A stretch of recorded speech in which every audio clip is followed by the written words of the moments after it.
Bonjour à toutes et à tous et bienvenue pour ce nouvel épisode d'On Your Marks.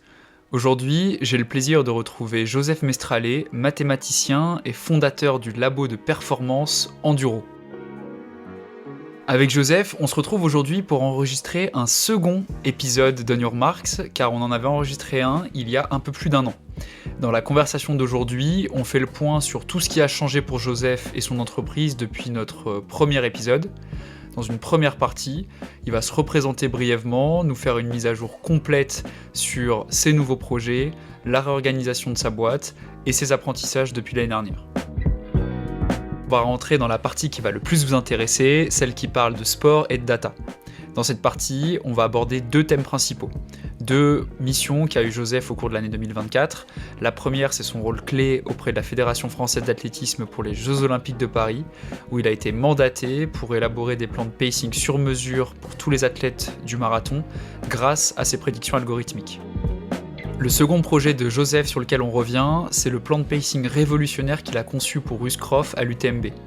Dans ce plan de pacing, il y avait une stratégie audacieuse, totalement inhabituelle sur ce genre de course, mais prédite par la data, qui lui a permis de réaliser une course exceptionnelle. Dans la dernière partie de l'épisode, on aborde une multitude de thématiques tout aussi riches et variées.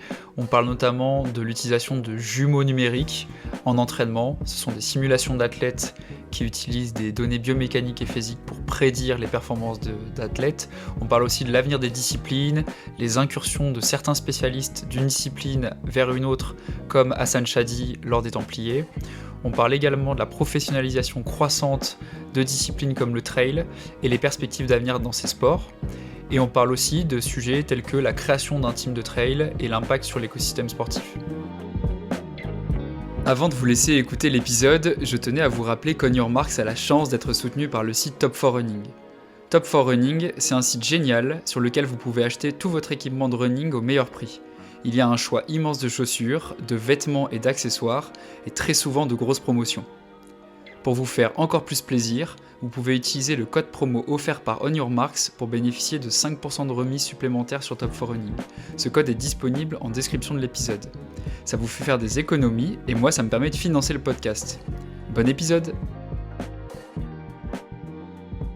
Rebonjour Joseph, c'est un plaisir de te recevoir une seconde fois, à nouveau, pour un deuxième épisode d'On Your Marks. Je suis hyper content de te recevoir aujourd'hui chez moi pour qu'on se revoie, qu'on rediscute un peu des sujets qu'on avait évoqués lors du premier épisode, mais il y en a plein d'autres, ça fait 1 an et demi maintenant qu'on a enregistré le premier épisode, et de faire un peu l'état des lieux de où tu en es 1 an et demi après le premier.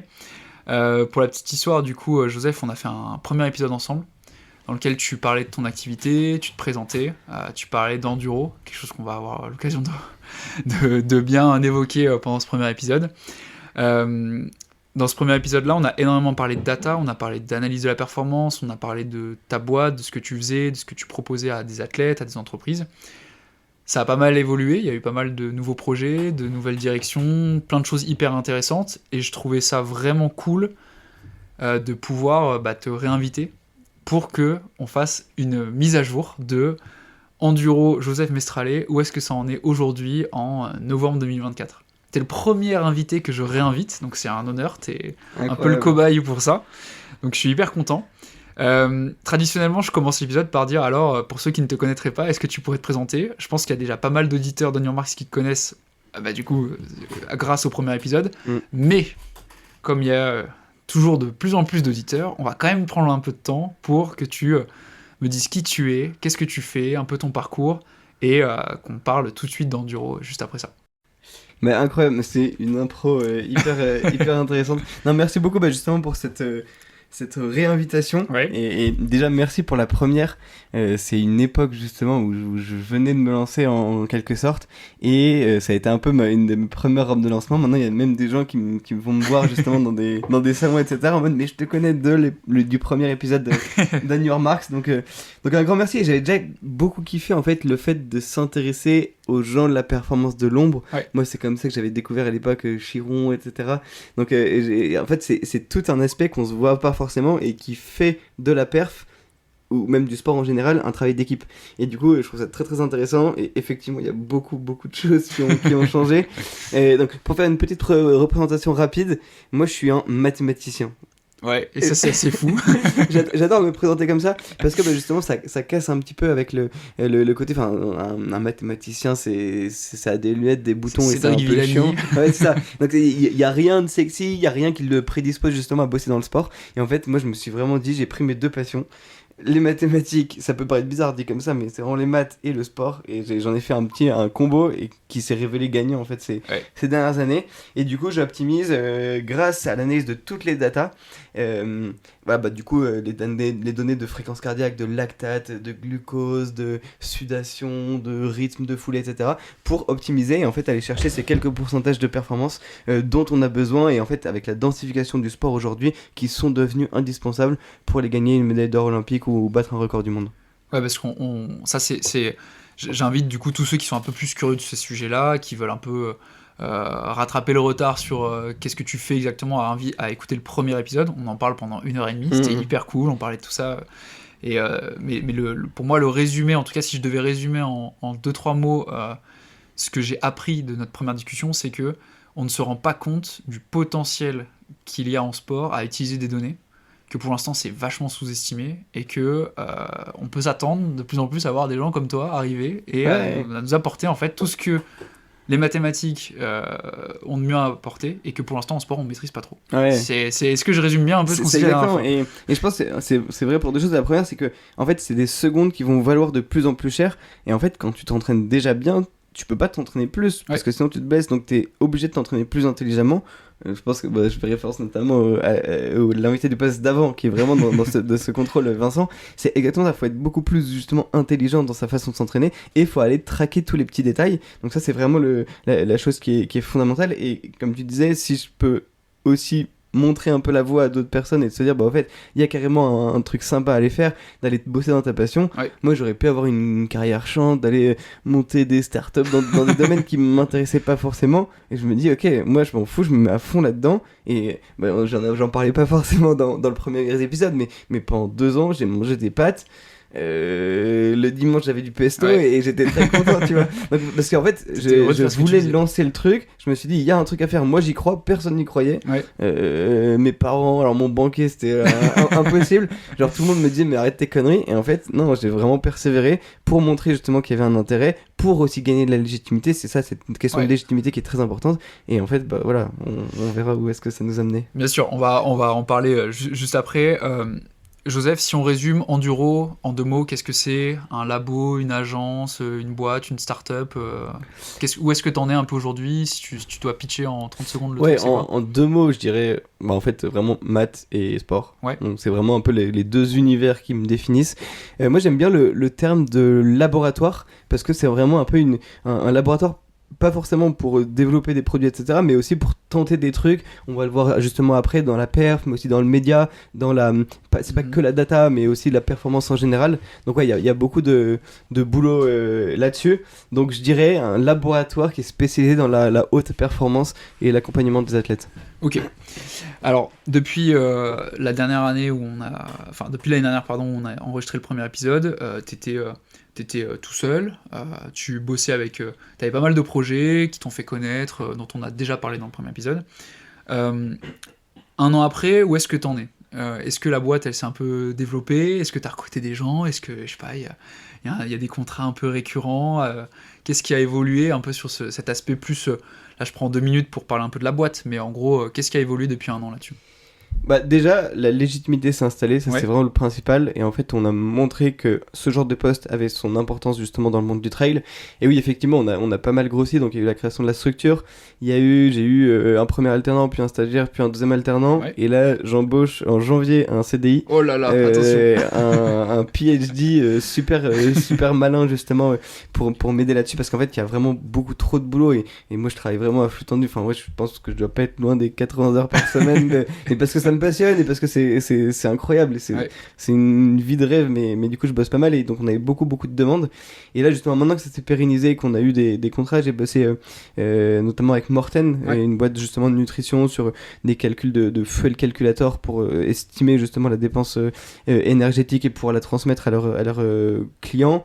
Et après d'autres projets qui vont arriver, mais j'en parlerai peut-être dans la fin. Donc une grosse équipe qui commence à se monter, pas mal de projets et des contrats signés avec des athlètes qui assurent en fait la pérennité économique de la boîte. Ok. Et donc toi, si on reprend un peu l'activité, c'est du coup t'apportes ton expertise à des boîtes, à des athlètes, à des choses comme ça. T'as un travail aussi de vulgarisation de data, tu fais beaucoup de médias, on te voit faire plein de posts Instagram sur des profils, des courses où tu partages un peu des analyses et tout ça. Et est-ce qu'il y a aussi d'autres activités que tu proposes en plus de toutes ces expertises-là? Ouais, moi j'aime bien garder un peu un côté data. Si je disais enduro, c'est je pense bien 90% de performance. Ouais. C'est un peu la partie émergée de l'iceberg parce qu'on n'en parle pas tant que ça, parce que y a plein de trucs avec des non-competing agreements, on peut pas justement parler de tout ce qu'on dit. Et il y a aussi la partie émergée, donc c'est 10% de médias. Pour moi c'est fondamental et très important parce que à l'époque, parler de sport et de data en même temps, c'était vraiment un gros mot dans la bouche des gens. Donc vraiment, je me suis dit, ok, comment est-ce qu'on peut aussi vulgariser ? Et il y a la data pour performer, mais il y a aussi la data pour un peu l'entertainment. Ouais. Et du coup, on le voit très bien. Je pense que vous voyez à la Formule 1 de voir les temps autour, les catch-up, je sais pas quoi, sur le T100, donc une compétition de triathlon. Ouais. On voit justement les fréquences cardiaques des différents athlètes, donc ça permet de spéculer. Et ça, c'est vraiment un truc que j'essaye de pas mal pousser pour avoir plus d'informations, pour essayer aussi d'avoir un sport qui soit plus lisible. Donc moi, je suis vraiment spécialisé dans le trail, c'est un peu mon domaine d'expertise. Et justement, en fait, je trouve ça intéressant. Il y a en 2003 ou 2004 sur l'UTMB, on avait le classement intermédiaire à Courmayeur et c'est tout. Et du coup, là, c'est hyper intéressant de se dire, en fait, on apporte de la visibilité au sport. Ouais. Et en fait, si on veut que le sport se développe, mais que ce soit sur la route ou sur le trail, en fait, on est obligé justement de parler, d'apporter de l'information aux athlètes. Ouais. Donc ça, c'est un gouffre financier pour l'entreprise parce que je paye des gens, je passe des journées entières à faire des analyses de courses. Mais en fait, c'est un projet bien plus long terme où je me dis, on a réussi à fédérer une communauté, on a réussi à intéresser des gens sur quelque chose où on vend rien du tout, mais en fait c'est une communauté qui nous sera hyper utile dans la suite pour faire des super conférences, pour potentiellement justement aller vendre des plans de pacing derrière. Donc c'est vraiment une stratégie long terme, mais qui est pour moi très très importante. Ça a été, je trouve que l'UTMB a été, je trouve que c'est plutôt une bonne chose d'ailleurs, a été très Tour de Francisé, avec vachement de suivi live, plein de data, des trucs comme ça, et c'est vraiment cool. Et avec Enduro, il y a une question que je t'ai pas posée sur le premier épisode, et qui est... peut-être que c'était trop tôt, maintenant que ça fait quand même un petit peu de temps que tu as ta boîte, c'est une question qui est pour moi plus pertinente. Est-ce que, aujourd'hui, en France, ou je sais pas trop à quel scope tu résonnes, toi, est-ce que tu résonnes en France, Europe, monde, mais est-ce que t'as des concurrents, en fait, avec Enduro ? Parce que on voit, t'as pas fait Staps, il y a peut-être des mecs en Staps, tu vois, qui pourraient dire, allez, on fait la même chose, il y a peut-être des boîtes hyper tech qui pourraient faire un peu pareil, je vois qu'il y a des athlètes qui ont déjà un peu des staffs très techniques, un peu similaires, pas à ce que tu fais, mais tu vois, qui ont un peu cette philosophie très data. Est-ce que toi, aujourd'hui, t'aurais un concurrent un peu dans le viseur ? Ouais, moi déjà, je les vois pas en tant que concurrents, parce que c'est plus des... En fait, c'est un peu l'analogie avec la Blue Sea et la Red Sea. Ouais. En fait, c'est juste que on a créé le métier. Comme moi, quand j'ai commencé, il y avait un mec en Norvège qui le faisait, il y avait un mec aux États-Unis qui le faisait. Enfin, je regardais Moneyball et moi, c'était vraiment, je me lance là-dessus. Donc, il y avait vraiment personne qui faisait ce métier. C'est pour ça que c'était plus difficile au début. Mais en fait, c'est quelque chose qui a été vraiment hyper précurseur. Donc, il n'y a pas vraiment de concurrents ou de gens qui faisaient la même chose. Je pense qu'il y a des gens qui commencent à s'y mettre. On voit, je suis pas mal justement ce que fait un peu François Chiron qui est justement dans cette analyse, Vincent Guillot justement que tu as eu sur l'épisode précédent, et ça c'est des gens qui ont une pensée un petit peu scientifique et qui apportent justement cette notion. Donc c'est en train de se développer, et bien sûr il y a des STAPS qui arrivent, mais je pense que il faut avoir cette double casquette, mais il faut vraiment, en fait,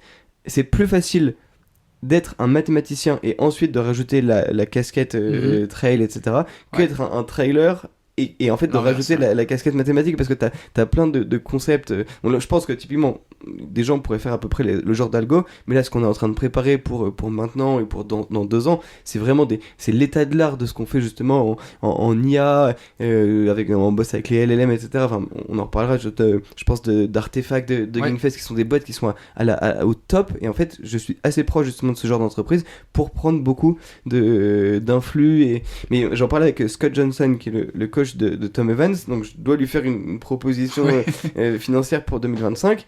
Et moi je me dis bah merde, je sais pas trop, enfin moi c'est mon rêve de bosser avec Tom Evans, je me dis comment est-ce que je vais le pricer.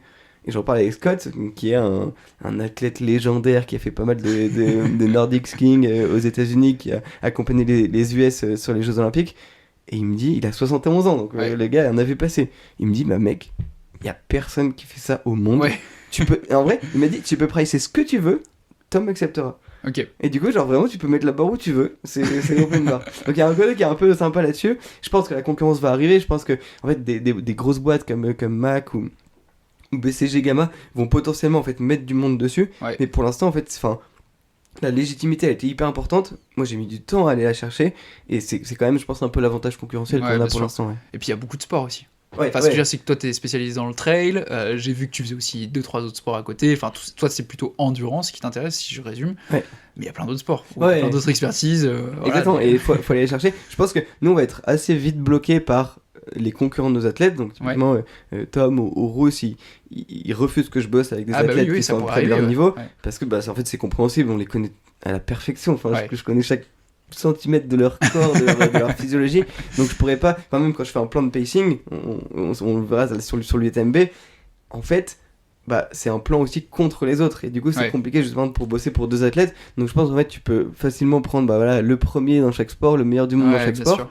Et après ou peut-être le 10e, après le 50e, mais c'est tout, sinon il y a trop de problématiques des compétitions. Ah mais écoute, c'est hyper intéressant, je pense que tout au long de l'épisode, en fait, on va voir un peu les limites de tout ça, de cette industrie du sport qui va peut-être être un peu chamboulée, en fait, par l'émergence de plein de trucs de data au fur et à mesure.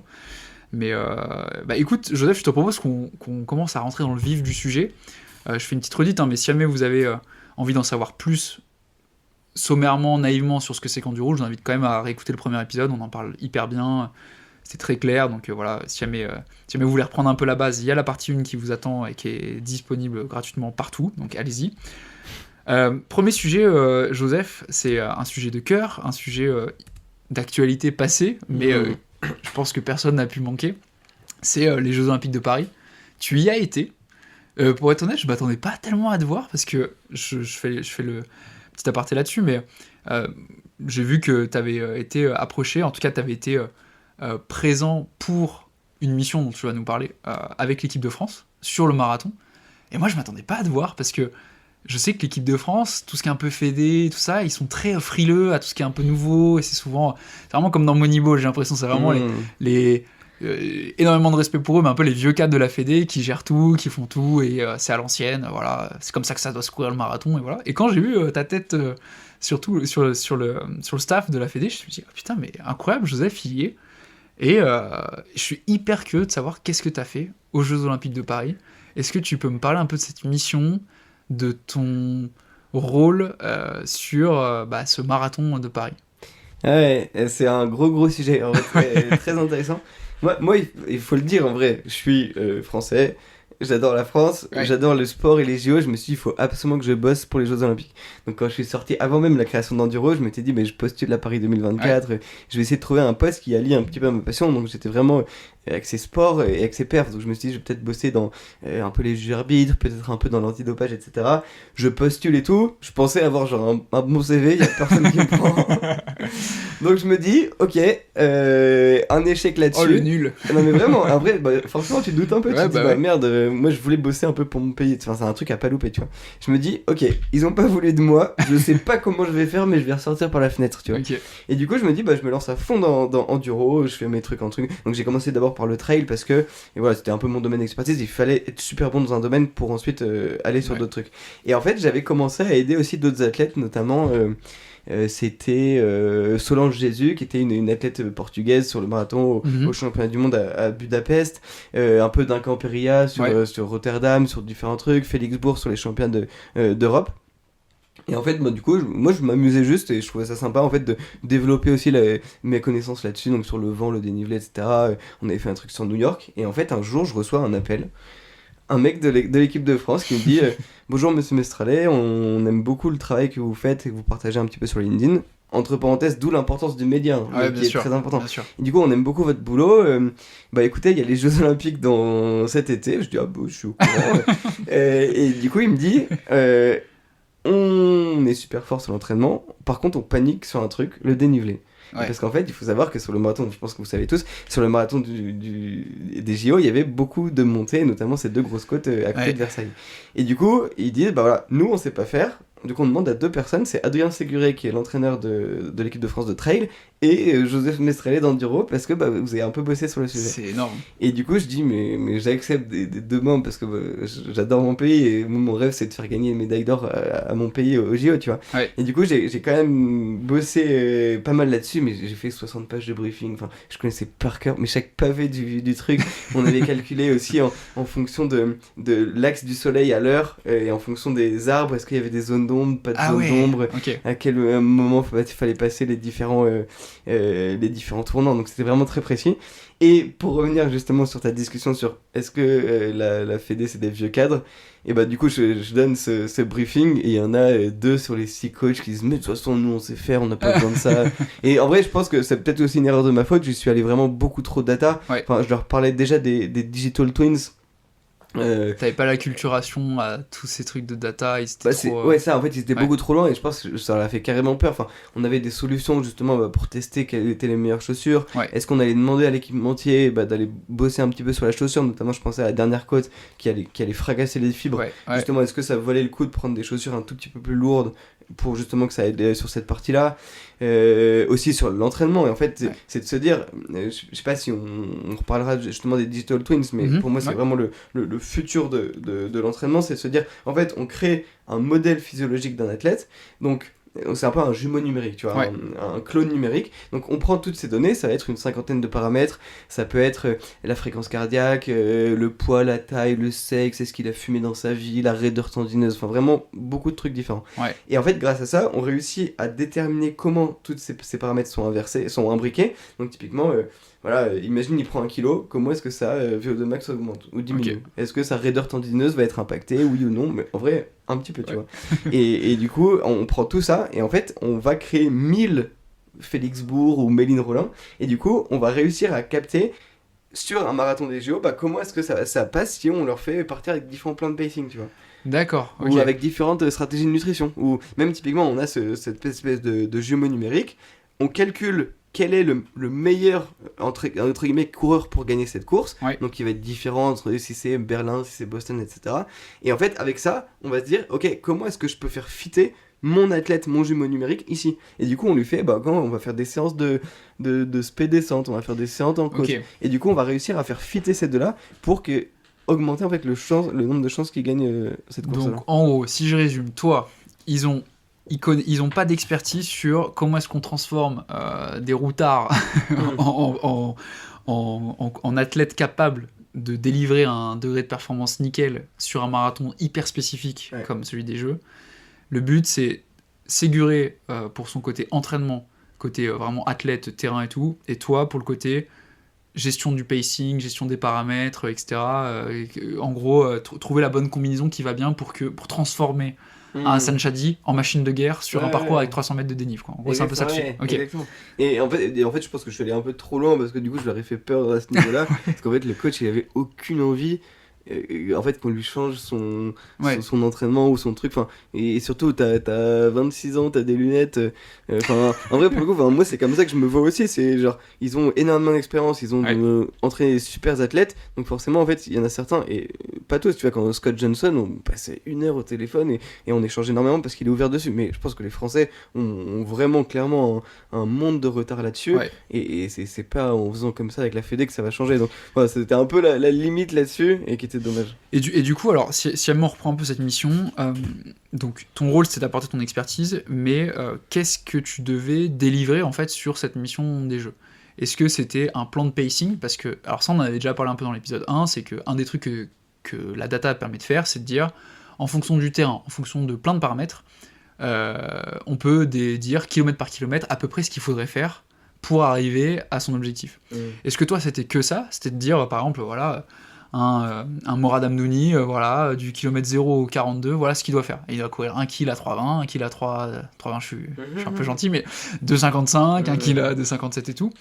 Ou est-ce que c'était quand même plus technique que ça? C'était hydratation, nutrition, gestion de tout l'entraînement avant sur la data? Ou c'était vraiment le brief des dernières minutes un peu sur comment il faut courir ce marathon? Non, c'était une mission de conseil, tu vois. Ouais. Donc c'était assez large. Moi, je vraiment ratissé hyper large, justement, avec les quelques compétences qu'on avait en nutrition. Et je pense que, en fait, c'est une vision qui est hyper holistique. Ils avaient déjà un nutritionniste qui avait fait des super plans. Ouais. Mais en fait, moi, ce que j'apportais, c'était un peu genre le découpage. Et en fait, on avait même fait plus qu'à kilomètre, aux 100 mètres près, pour justement, en fait, comprendre sur ces 100 mètres à quel point, justement, tu consommes. Enfin, en fait, quel est ta predicted HR, donc ta fréquence cardiaque que tu vas avoir avec cette allure-là, et du coup, qu'est-ce que tu vas consommer en eau aussi, et du coup, à quel point il faut refill, parce qu'en fait, tu vas pas...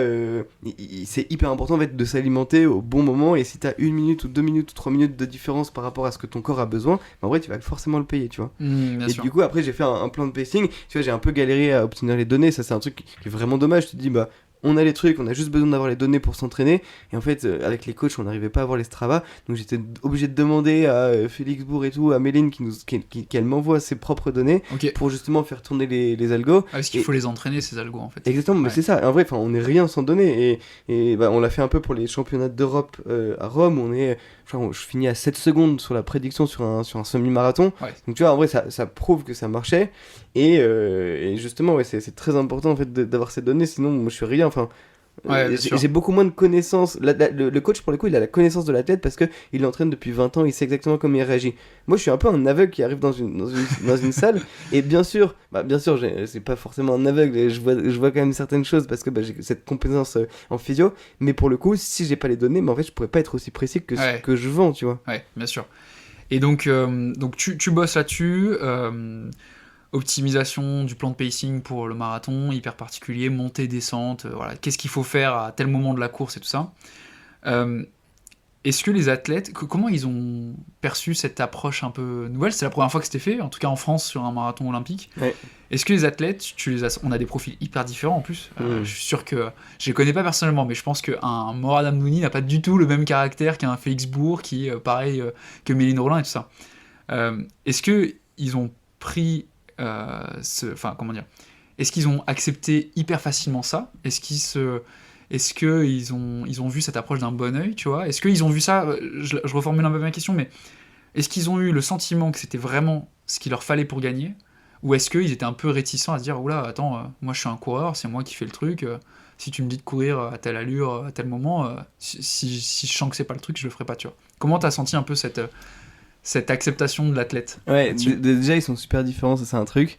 Typiquement Morad Amdouni, je pense qu'il comprend pas encore l'intérêt de ce genre de truc parce que il court pas mal au panache, on le voit sur ses stratégies de course, en vrai souvent il essaye de suivre c'est un athlète avec du panache, exactement, et il le fait à l'envie, etc. Ça marche très bien de temps en temps, on l'a vu justement quand il bat le record de France et d'Europe, mais par contre à certains moments, je sais pas même plus s'il avait battu le record d'Europe, mais ça marche très bien à certains moments.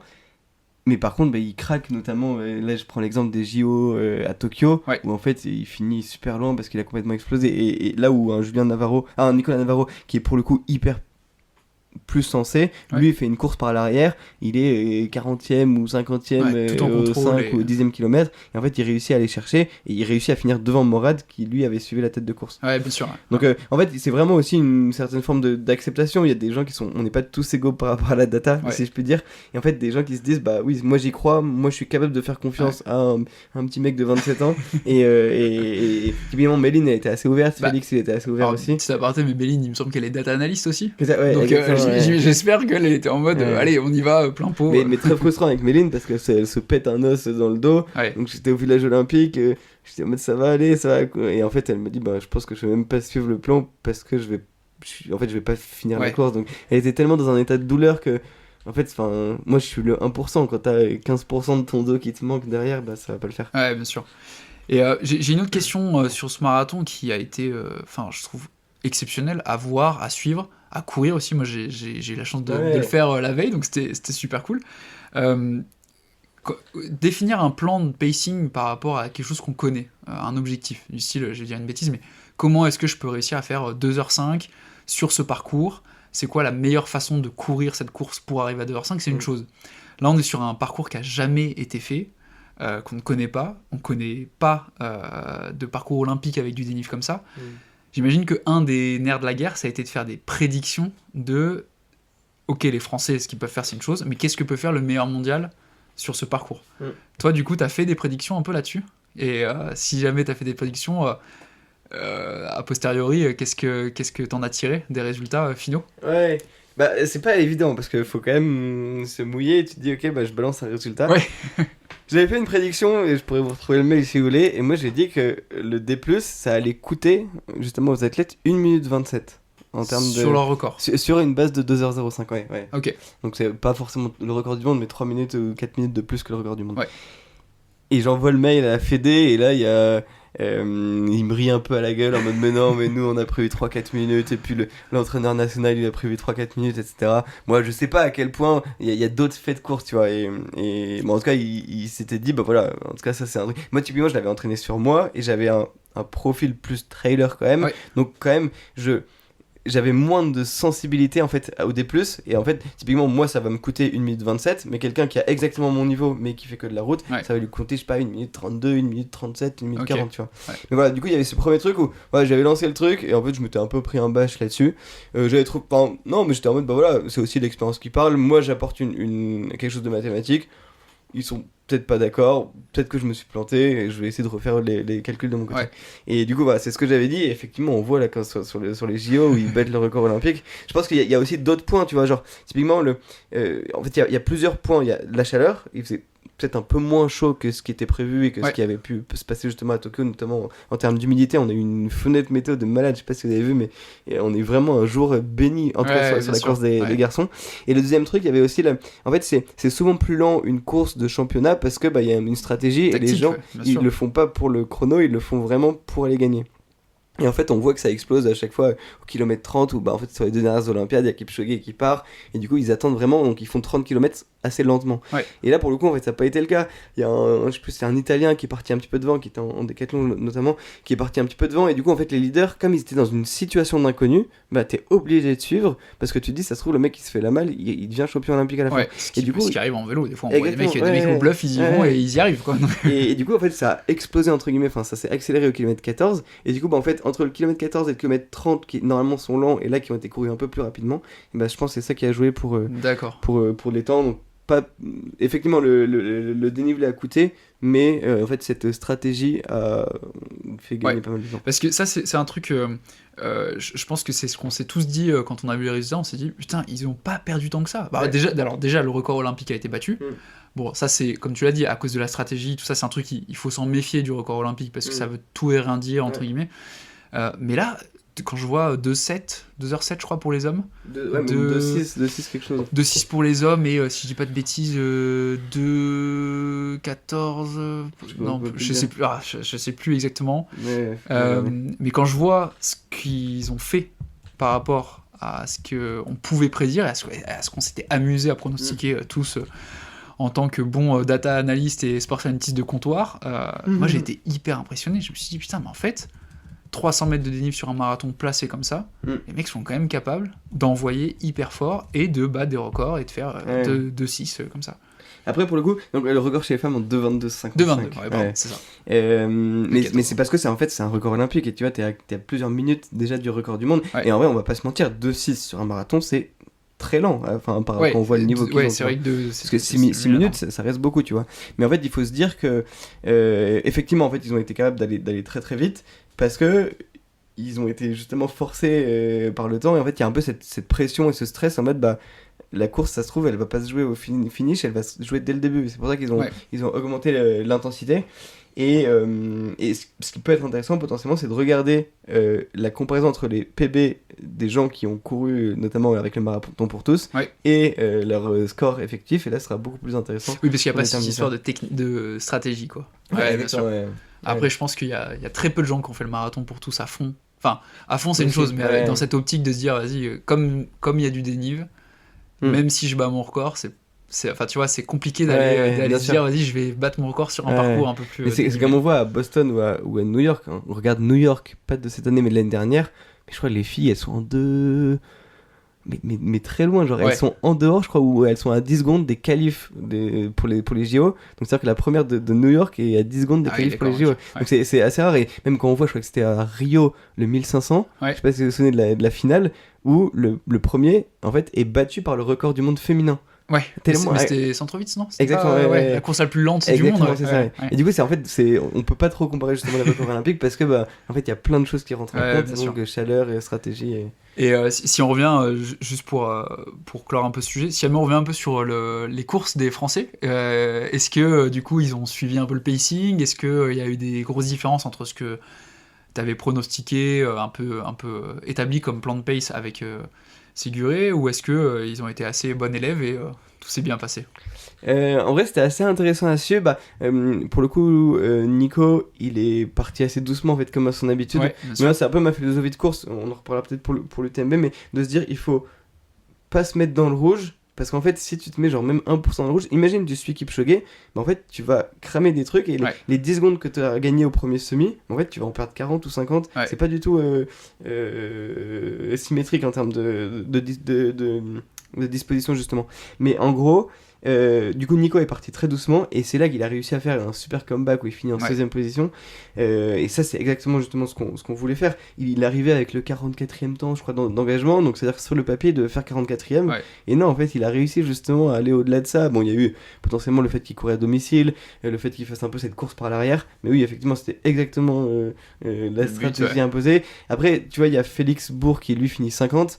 Et lui, justement, il était parti sur cette stratégie et il n'a pas réussi à aller chercher. Il a fait un très beau début de course et ensuite ça c'est un peu en fait il était quand même parti sur un peu les bases de le faire doucement et il a pas réussi en fait à aller catcher justement les autres. Et un des trucs très importants, c'était que il y avait cette horrible descente, donc elle allait potentiellement cramer des fibres, et du coup sur les 10 derniers kilomètres, moi j'attendais genre beaucoup plus de popcorn, notamment des Kenyans qui en fait se disaient bah voilà, j'ai 15 secondes à boucler sur le premier, je vais aller beaucoup trop vite, je vais cramer des fibres, sauf qu'en fait, il mourait sur le dernier 10 km. Et en fait, on a eu peu de popcorn. Voilà, peut-être une erreur que j'ai faite. En tout cas, moi, j'aurais attendu plus de popcorn des coureurs kenyans là-dessus. Ok. Oh, mais c'est intéressant de voir un peu, au final, a posteriori, qu'est-ce qui s'est passé, tu vois. J'aurais adoré être une petite mouche qui volait à côté de tous les athlètes pour savoir, tu vois, qu'est-ce qui s'est passé, comment c'était dans le brief, est-ce qu'ils appliquent pas, et un peu être dans leur tête. Non, c'est hyper intéressant. Et tu l'as dit il y a quelques minutes, toi ton rêve c'était de bosser pour les Jeux, enfin en tout cas faire partie des gens qui allaient être acteurs de ces Jeux Olympiques. Donc tu as eu cette mission avec la France. Est-ce que tu as collaboré avec d'autres équipes sur d'autres disciplines? Est-ce que tu as eu une autre mission? Est-ce que tu aurais pu le faire aussi? Genre est-ce que tu signes une genre de clause de non-concurrence, on va dire, genre toute l'expertise que tu apportes à l'équipe de France d'athlètes, tu peux pas du tout apporter une autre expertise à l'équipe d'athlètes d'Allemagne, ça, tu vois. Bah tu vois, si j'étais, il y a plusieurs axes de réponse. Déjà, si j'étais à 200% avec l'équipe de France, bah pour le coup, j'aurais pas travaillé avec d'autres équipes. Mais là, j'ai très bien vu que c'était un petit peu, j'allais galérer à avoir des données. Du coup, j'ai aussi travaillé avec On Running, justement pour leur faire un plan de briefing. Mais là non plus, on n'est pas allé hyper loin. Enfin, moi, j'aurais aimé aller plus loin justement dans la compréhension. Surtout, ils avaient des super athlètes. Ils avaient notamment Obiri, la coureur kenyan. Et du coup, je pense qu'il y avait quelque chose à faire. Je sais pas à quel point leur staff au Kenya est très scientifisé, mais je pense qu'il y avait pas mal de trucs à faire. Et surtout, je me suis permis en tout cas de prendre potentiellement, de donner ce truc à Obiri parce que elle jouait pas dans la même catégorie de la France. Et du coup, en fait, tu peux te permettre de prendre un top 3, un fin de top 10, un top 20. Parce qu'en fait, tu sais très bien qu'ils vont pas qu'on... Sauf cas de force majeure, bien sûr. Exactement. Bien sûr. Mais tu vois, je pense qu'en vrai, le résultat de Nicolas ou même d'Hassan qui finit 20ème, je vois pas comment on peut aller... Plus loin. Ouais, beaucoup plus haut. Enfin, franchement, en fait, moi, mon but, c'est vraiment d'optimiser l'exploitation du potentiel. Et là, pour le coup, moi, je les vois pas beaucoup plus haut que tous les voyants étaient ouverts, quoi. C'est ça. Donc, en vrai, ils ont fait une course de malade, ils ont fait une course intelligente. je suis désolé, les blancs sur marathon, on pourra jamais aller gagner des super courses comme ça. Merde, tu viens de nous saper tous nos espoirs pour les 30 ans à venir. Mathis qui est en prépa marathon, qui fait des doubles seuils 3 fois par semaine. Merde. Non, mais écoute, c'est hyper intéressant. T'as sorti un peu des papiers là-dessus ou pas trop? T'en as parlé un peu, toi, de cette parenthèse JO sur tes réseaux, sur tous ces trucs-là, ou si jamais il y a quelqu'un, tu vois, qui veut creuser un peu plus le sujet. On n'a pas trop. J'avoue, faudrait peut-être que je fasse un article. En fait, depuis les JO, j'ai eu pas une seule minute. En vrai, c'est terrible. On a eu JO, après on a eu UTMB, après je suis parti aux États-Unis pour les Golden. Après, j'avais encore une manche en Espagne de l'UTMB. Enfin, je suis même pas rentré à Chamonix quasiment depuis. Enfin, ça me manque, ma montagne me manque. Et du coup, effectivement, faudrait peut-être que j'en parle un petit peu. Donc, affaire à suivre sur ce sujet. Exactement. Maintenant, j'aimerais bien qu'on parle. On va y aller un peu par ordre chronologique, mais j'aimerais bien qu'on parle de l'UTMB de cette année. Alors, on avait déjà évoqué l'UTMB de l'année d'avant dans le précédent épisode. UTMB 2024, mission complètement différente. T'as fait plein de trucs. J'ai pas très bien suivi, moi d'ailleurs, ce que t'as fait. J'ai été mauvais élève là-dessus. Est-ce que tu peux me raconter, qu'est-ce que t'as fait là-bas cette année? T'as pas fait ton travail de journaliste. C'est terrible. Un petit peu plus tard dans l'épisode, on expliquera pourquoi j'ai pas fait mon travail de journaliste. Mais vas-y, je te laisse me parler un peu de ta presta à l'UTMB. UTMB 2024. Ça s'est très bien passé.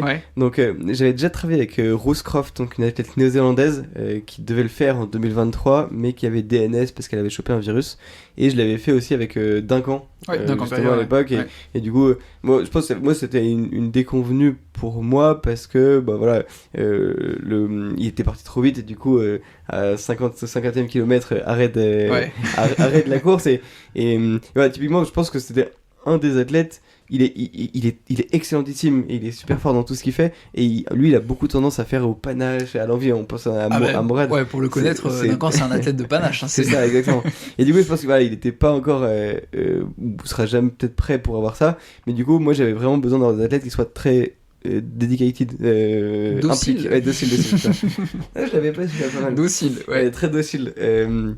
Et du coup j'ai pas mal travaillé avec Rooscroft qui me dit ok, moi j'ai envie de faire une super classe moi à l'UTMB. Donc Rooscroft, pour remettre certaines infos, coureuse néo-zélandaise assez rapide sur le plat,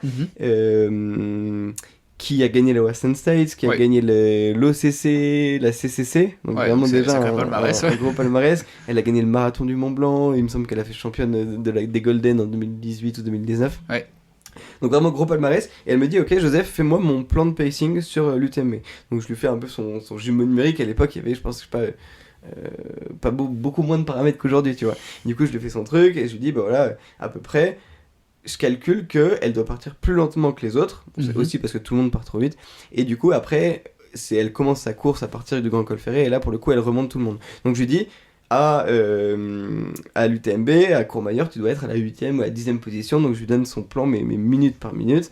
Et je me dis, ok, on part là-dessus. Donc je lui donne ça à J-3 ou J-4.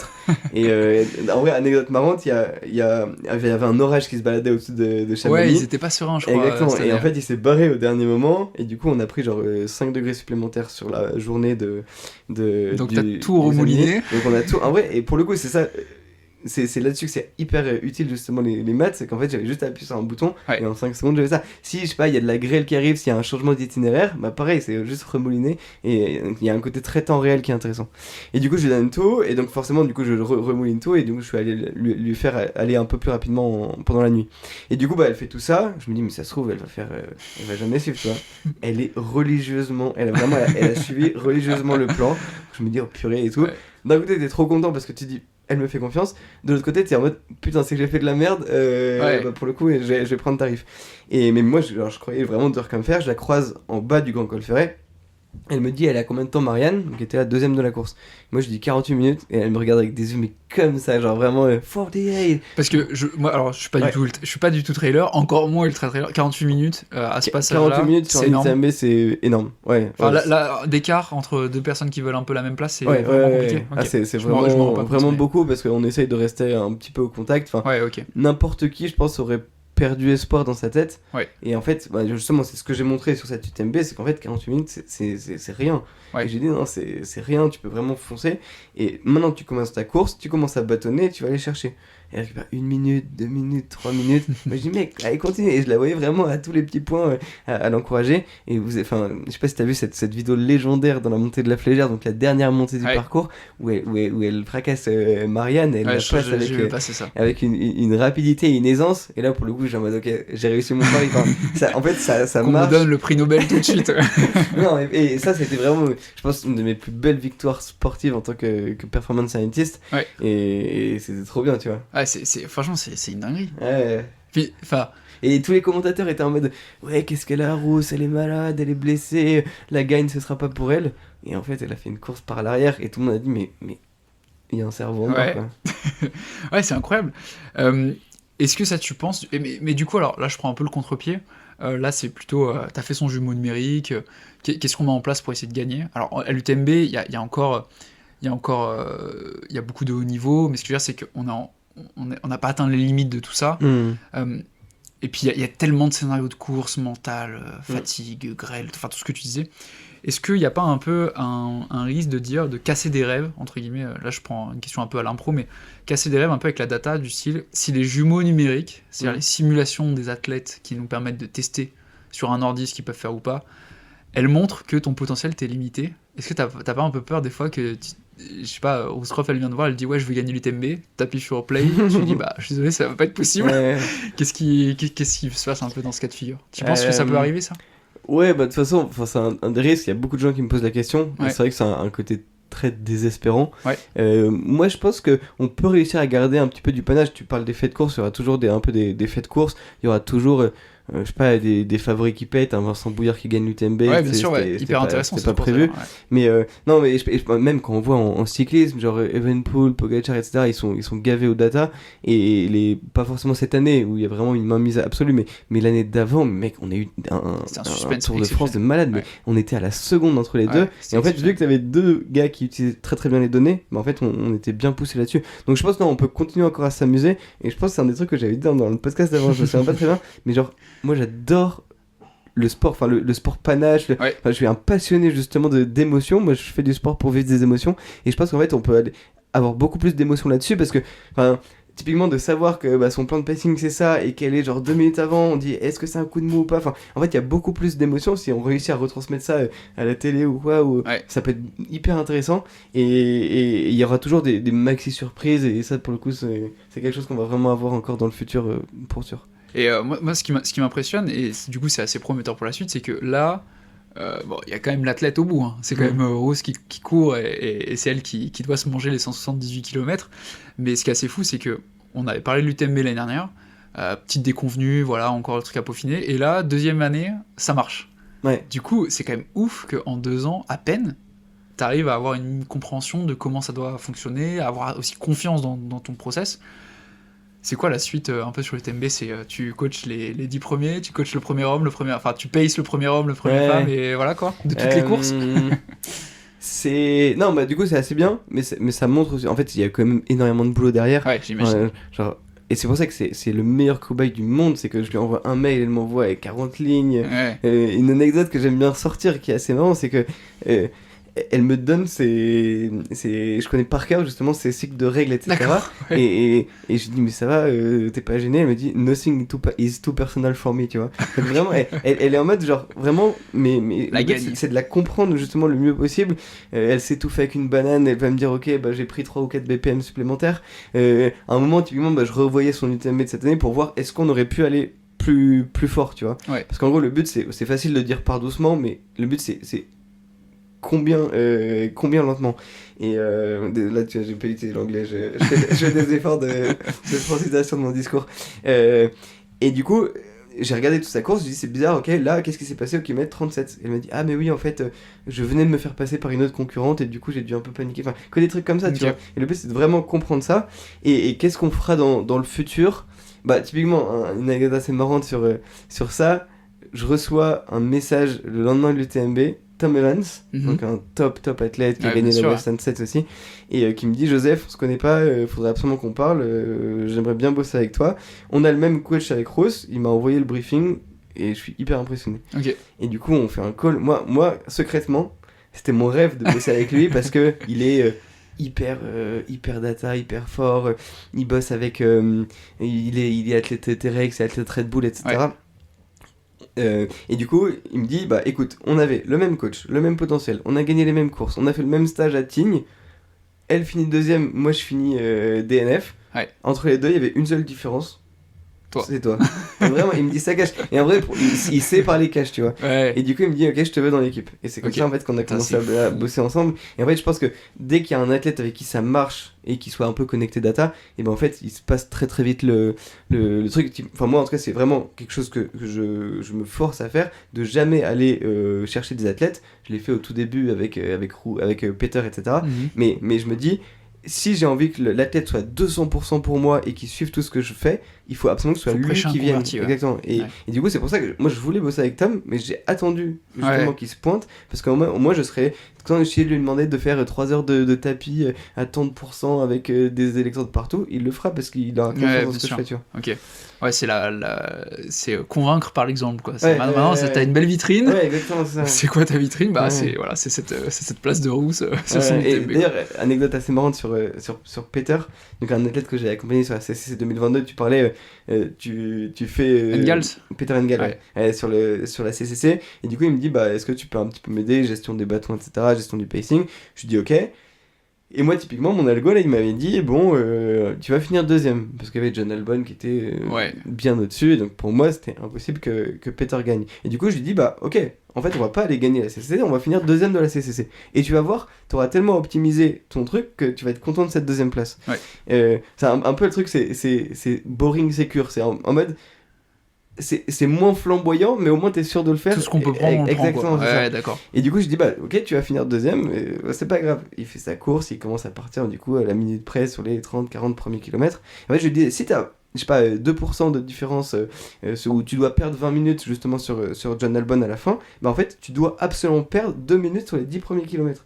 Et ça, pour le coup, il y a personne qui le fait. Ils sont tous à courir à 10-15 premiers parce qu'on court avec la tête de course. Sauf que le mec, en fait, qui a 2 minutes trop par rapport à son pacing, il va le en fait, payer, il va en perdre 8 ou 9 derrière, tu vois. Bien sûr. Et du coup, il part très doucement, etc. Il fait sa course, etc. Mais j'avais vu qu'il était un peu frustré, tu vois, que je lui dise tu vas finir deuxième. Et du coup, il fait sa course, et après, à partir justement du milieu de la course, là, il embraye et il se dit, bah c'est bon, je me lance. Il commence à rattraper un par un, donc la stratégie se passe super bien. Et il réussit même à cramer John Albon dans la montée des cols des montées. Et du coup, là, c'est exactement le truc où je l'avais prédit une deuxième place. Mais en fait, il a fini premier. Ouais, parce que du coup, j'imagine que c'est pas la limite, parce qu'au final, c'est super, il a gagné. C'est le dépassement de ça. C'est de se dire, si tu suis ton plan à la lettre, voilà ce que je te promets, et tout ce que tu pourras gagner en plus dépend un peu des autres. Et surtout sur des courses comme ça, où autant sur un 10 bornes, je pense que c'est rare de voir des athlètes élites exploser. Sur 200 bornes, c'est même le meilleur. Justement, s'il a pas trop cette expérience-là, on n'est pas à l'abri d'une dinguerie comme ça, quoi. C'est vraiment ouf comme truc. Bah écoute, hyper intéressant en tout cas cette parenthèse du TMB. J'ai hâte de voir aussi ce qui se passera sur le TMB 2025. Surtout qu'en plus, cette année, alors je réouvre une micro-parenthèse, mais il y a quand même eu des dingueries sur toutes les pronostics un peu de qui va gagner. Alors il y a une édition particulière, il y a un petit peu moins de favoris d'habitude, en tout cas une tête de course moins longue que d'habitude, des favoris qui sont un peu mal en point, on va dire, qui arrêtent très vite la course. Un Vincent Bouillard qui au final, a posteriori, qui n'était pas non plus un inconnu total. Il a quand même gagné des courses aux US et tout, c'est juste que pour nous, on ne connaissait pas. Mais ça va être hyper intéressant de faire mouliner des algos sur des scénarios de course comme ça, mais stressant aussi. C'est un peu compliqué. Écoute, nouveau sujet. Alors là, je suis honnête avec les auditeurs. C'est la partie de l'épisode où c'est un peu à l'arrache. je brise un peu le quatrième mur. Il se trouve que quand on s'est proposé mutuellement de faire cet épisode-là, j'avais une confiance totale dans le fait qu'on aurait des trucs à se dire. Mais oui. Et donc, que je pouvais arriver un peu les doigts croisés comme ça en n'ayant pas trop préparé de trame. Et à partir de ce stade-là, c'est plus moi qui t'ai écrit des questions, c'est toi qui m'as proposé des sujets. Donc, on va bien se marrer, je pense. Là, je découvre, en même temps que ceux qui nous écoutent, de quoi on va parler. Premier sujet que tu m'as proposé, c'est un peu innovation et data, même application, curiosité de plein d'autres industries, plein de trucs comme ça là-dessus, sur la data dans le sport. Et j'ai vu récemment que tu avais participé à une genre de masterclass organisée par Artefact, petite fun fact, c'est une boîte dans laquelle j'ai bossé il y a quelques années, donc sais hyper marrant de voir. Alors Artefact, pour la petite anecdote, c'est un cabinet de conseil en data, un peu expert en strat data et tout, qui bosse avec plein de boîtes, plein de types d'industries, mais pas tellement le sport. En tout cas, moi, quand j'y étais, il n'y avait pas de clients du sport. Et du coup, 2 ans après, hyper content de voir qu'ils qu'ils s'intéressent à la data dans le sport. Parce que moi, c'était un truc, je me disais, mais je rêverais d'avoir des missions de conseil sur du sport, mais il n'y avait pas tellement de business là-dessus. Et toi, tu as participé à une masterclass avec Mathieu Blanchard, un animateur d'Artefact et une autre personne, je crois. Maxime Charlier, qui avait fait l'UTMB. Voilà. Et écoute, tout simplement, de quoi vous avez parlé un peu dans cette masterclass? Comment ça s'est organisé? Enfin, je précise un peu ma question, mais j'étais curieux de savoir qu'est-ce qu'un grand cabinet de conseil comme Artefact pouvait avoir comme question sur les datas du sport et de cette industrie qui est très peu lucrative, en tout cas surtout si on parle PSG et tout, il y a plein de trucs à se faire, mais là on avait un profil très UTMB, très toit trail et tout. Qu'est-ce que vous êtes dit dans cette conférence? Ouais, pour moi, c'était vraiment une super expérience. Je me souviens d'ailleurs, quand tu m'avais contacté, j'avais trouvé ça marrant. Et je refais justement un petit rollback sur la façon dont Mathis m'a dit, ok, Joseph, l'image que j'ai de toi, c'est le petit mec qui sort d'école d'ingé et qui a des lunettes, effectivement, et qui se lance dans le monde du trail. Et moi, c'est un peu justement l'image que j'avais, parce que j'avais vu que t'étais en double diplôme à l'ESSEC et tu bossais dans une boîte de conseil assez data et assez prestigieuse, tu vois. Et effectivement, en fait, c'est une boîte qui est très carrée là-dedans, qui s'était jamais lancée dans le sport parce que effectivement on dit qu'il n'y avait pas d'argent et au début il n'y avait pas du tout de contrat, fallait faire cette vulgarisation. Et là ils ont cette stratégie assez intéressante en fait d'organiser des conférences qui sont totalement, enfin non, il y a quand même ils font du média, quoi. Ouais, ça, il y a un ticket d'entrée, mais en fait c'est juste d'inviter les meilleurs dans le domaine pour, je parle pas de moi, mais genre les gens justement d'Ineos, du PSG, etc. Ouais, bien sûr. Et justement en fait de réussir à parler d'un sujet pour voir exactement ce qu'il peut réussir à faire, est-ce qu'il y a des gens qui vont pouvoir mettre de l'argent, et je pense que leur but derrière tout ça c'est potentiellement de créer des missions spécifiques dans le sport, parce qu'ils ont réussi ce travail de vulgarisation qui est hyper intéressant. Et tu sens en fait c'est cool de pouvoir te poser la question à toi, parce que t'es un peu le pionnier français de tout ce qui est vraiment data appliquée très concrètement à la perf et tout. Au tout début, quand on s'est rencontrés et que tu m'as dit, je me souviens, on avait fait une visio, tu m'as dit ouais, je lance une boîte un peu sur la data et le sport et tout. Moi j'avais bossé chez Sport Testing avant, je voyais très bien d'autres gens qui avaient bossé là-dessus, on s'est tous cassé les dents là-dessus, parce que trop tôt, data pas forcément exploitable, pas non plus les compétences, clairement c'était toujours des profils plus STAPS qui allaient là-dedans, et je t'avais rejoint sur le fait qu'un profil mathématicien ça pouvait être intéressant aussi, mais même à l'époque, toutes les boîtes qui parlaient de data et sport, le truc qui les dégommait toutes, c'était de dire en fait les athlètes, il n'y a pas de sous dans l'athlétisme, il n'y a pas de sous dans il y a pas trop de sous dans le trail, les seuls qui peuvent payer c'est PSG et football. Et là du coup te voir sur une masterclass, une conférence, c'est pas une masterclass mais une conférence où il y a que des gros du business, retail, data, tech et tout ça, voir que vous parlez d'UTMB, de data pour le sport et tout, je me suis dit tiens, ce serait marrant de discuter avec Joseph de quelle est l'acceptation, quel est l'intérêt de toutes les autres industries, des gens un peu sérieux business sur ces sujets data. Mais effectivement, on a vraiment fait un peu rencontrer deux mondes, parce que c'était Station F, c'est la mecque des startups, etc. Mais en fait, il y avait beaucoup de monde, il y avait je crois 1000 personnes qui étaient là, et on a fait une conf dans un amphi qui était rempli, il y avait vraiment beaucoup de monde, tu vois. Et effectivement, les gens étaient juste passionnés, je pense que c'est quelque chose qu'ils connaissent pas, parce que tu sais, quand tu te mets dans un domaine, le bouche à oreille ça prend un peu de temps quand même. Ouais, bien sûr. Et du coup là on a fait cette conf, vous verrez justement, je pense qu'il y a pas mal de vidéos je mettrai en lien de récaps qui vont être faits dessus, mais effectivement je pense que c'est une des confs qui a le plus plu, parce que il y avait forcément Mathieu Blanchard, donc c'est déjà cool lui qu'il s'investisse là-dedans, mais il y avait aussi le côté on a donné des chiffres très très précis. Et effectivement, il y a beaucoup de gens, j'ai reçu des centaines de messages LinkedIn en mode très intéressante conversation, je sais pas quoi, j'ai beaucoup apprécié le vent de fraîcheur que tu amènes là-dedans. Et d'ailleurs, désolé, j'ai pas encore répondu à tous les messages, donc j'essaierai de le faire. Mais vraiment des gens qui sont très très intéressés, tu vois, il y avait les mecs de l'ANS, donc c'est l'Agence nationale du sport, dont Claude Onesta faisait le truc, et il y avait justement deux personnes qui essaient de comprendre comment justement on améliorait la performance. Et maintenant, tu disais qu'il n'y avait pas d'argent dans le trail, et dans l'athlétisme, je pense que c'est encore un petit peu Ouais, vrai. C'est compliqué. c'est précaire. Mais en trail, pour le coup, je pense que c'est plus le cas. Ouais. Et c'est d'ailleurs une des raisons en fait, pour lesquelles il n'y avait pas de data dans le trail. Il y avait le fait qu'il n'y ait pas d'argent, le fait qu'on n'ait pas de métriques propres comme l'allure ou les watts, et le fait que ce soit des distances un petit peu bizarres, longues, il y avait des différences de température. Un 400, ça restera toujours un 400, tu vois. Et c'est le côté non standardisé, exactement, quoi. c'est exactement côté, ça. Ouais. bien sûr. Et du coup, le truc, c'est que maintenant l'argent commence à arriver. Pourquoi ? Parce que c'est quelque chose qui fait rêver. Que tu as des marques comme Nike, comme Adidas, Carex qui sont capables de mettre des budgets à 7 chiffres là-dedans. Ouais, en fait, il y a de l'argent qui commence à arriver. Il y a des athlètes qui sont professionnels, etc. Même plus qu'en athlétisme. Et en fait, c'est tout simple. Mais même, tu vois, genre, quelqu'un qui va regarder le Tour de France ou le Vendée Globe, typiquement, il va jamais acheter un IMOCA. Il va pas se dire, il va faire virtual regatta dans son jardin et voilà. Ah ouais, très bien, j'ai acheté un petit mocha parce que y a une barrière à l'entrée qui est beaucoup trop importante. Quelqu'un qui voit Vincent Bouillard ou qui voit Katie Schall qui vient gagner l'UTMB, le mec, le lendemain, il a des chaussures et il va courir dans la montagne. Et du coup, en fait, ça, les marques l'ont bien compris. Et je pense que ce problème d'argent, il va forcément exploser. Donc, forcément, tout le monde corporate, HEC, grandes écoles, gros fonds d'investissement, il commence un peu à mettre des billes là-dedans. Et c'est pour ça que là, truffière. Exactement. C'est vraiment juste une petite fenêtre qu'on a ouverte à Paris. Parce qu'en fait, on a quand même besoin d'argent justement pour développer ce genre de choses. Ouais. Pour potentiellement faire des ponts qui soient hyper forts avec les grosses boîtes dont on a parlé et les investisseurs. C'est vrai que ça c'est des sujets qui me passionnent. Enfin, ça mériterait un autre épisode, mais pour l'instant, on n'a pas encore dans le trail et même dans le sport humain, on va dire, de gros sponsoring comme ce qu'on voit en Formule 1 ou au foot et tout ça. Ça risque d'arriver en fait. Moi, j'ai toujours la philosophie de me dire. On crée les messages, on rend désirables les choses. Il faut bien, si on remonte un peu dans l'histoire du trail et tout, certes, le trail c'est une pratique empirique, c'est des gens qui sont bien dans la montagne et tout. À un moment donné, il y a quand même des marques de trail qui ont dit on met des gros billets pour créer la discipline.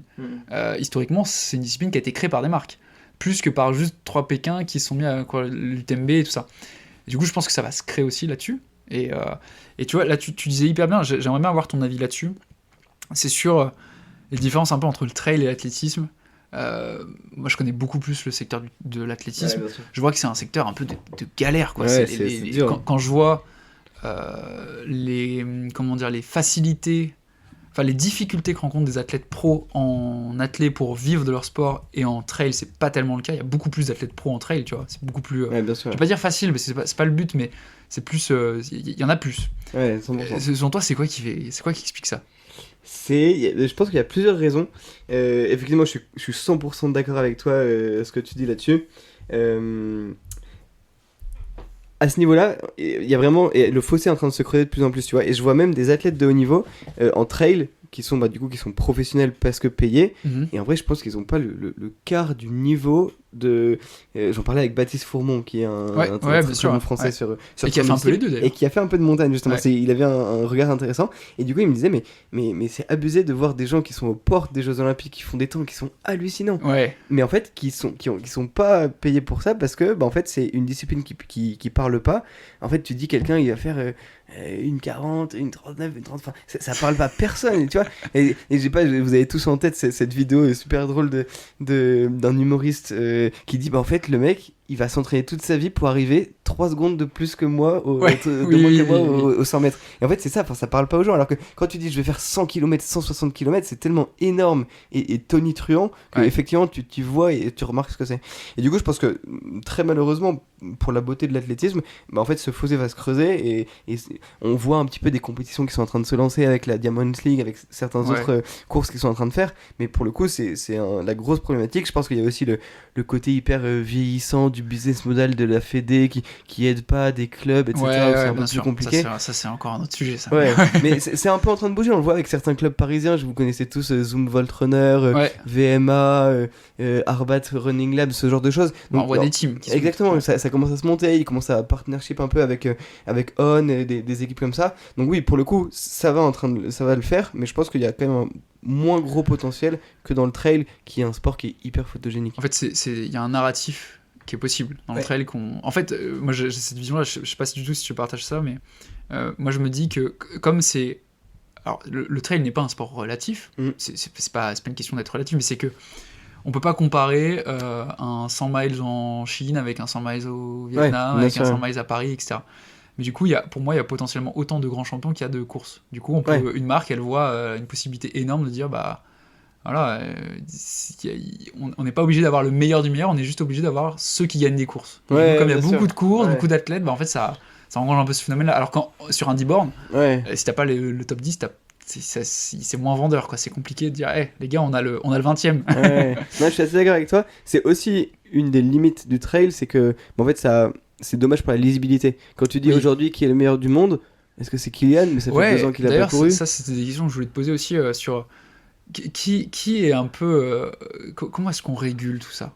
Parce que ça, c'est un sujet dont on a parlé un peu en off avant et sur lequel tu voulais parler de ça, mais tu vois, j'ai l'impression qu'on arrive à une scission énorme de ce qui se passe entre l'athlé, road running, on va dire, et trail.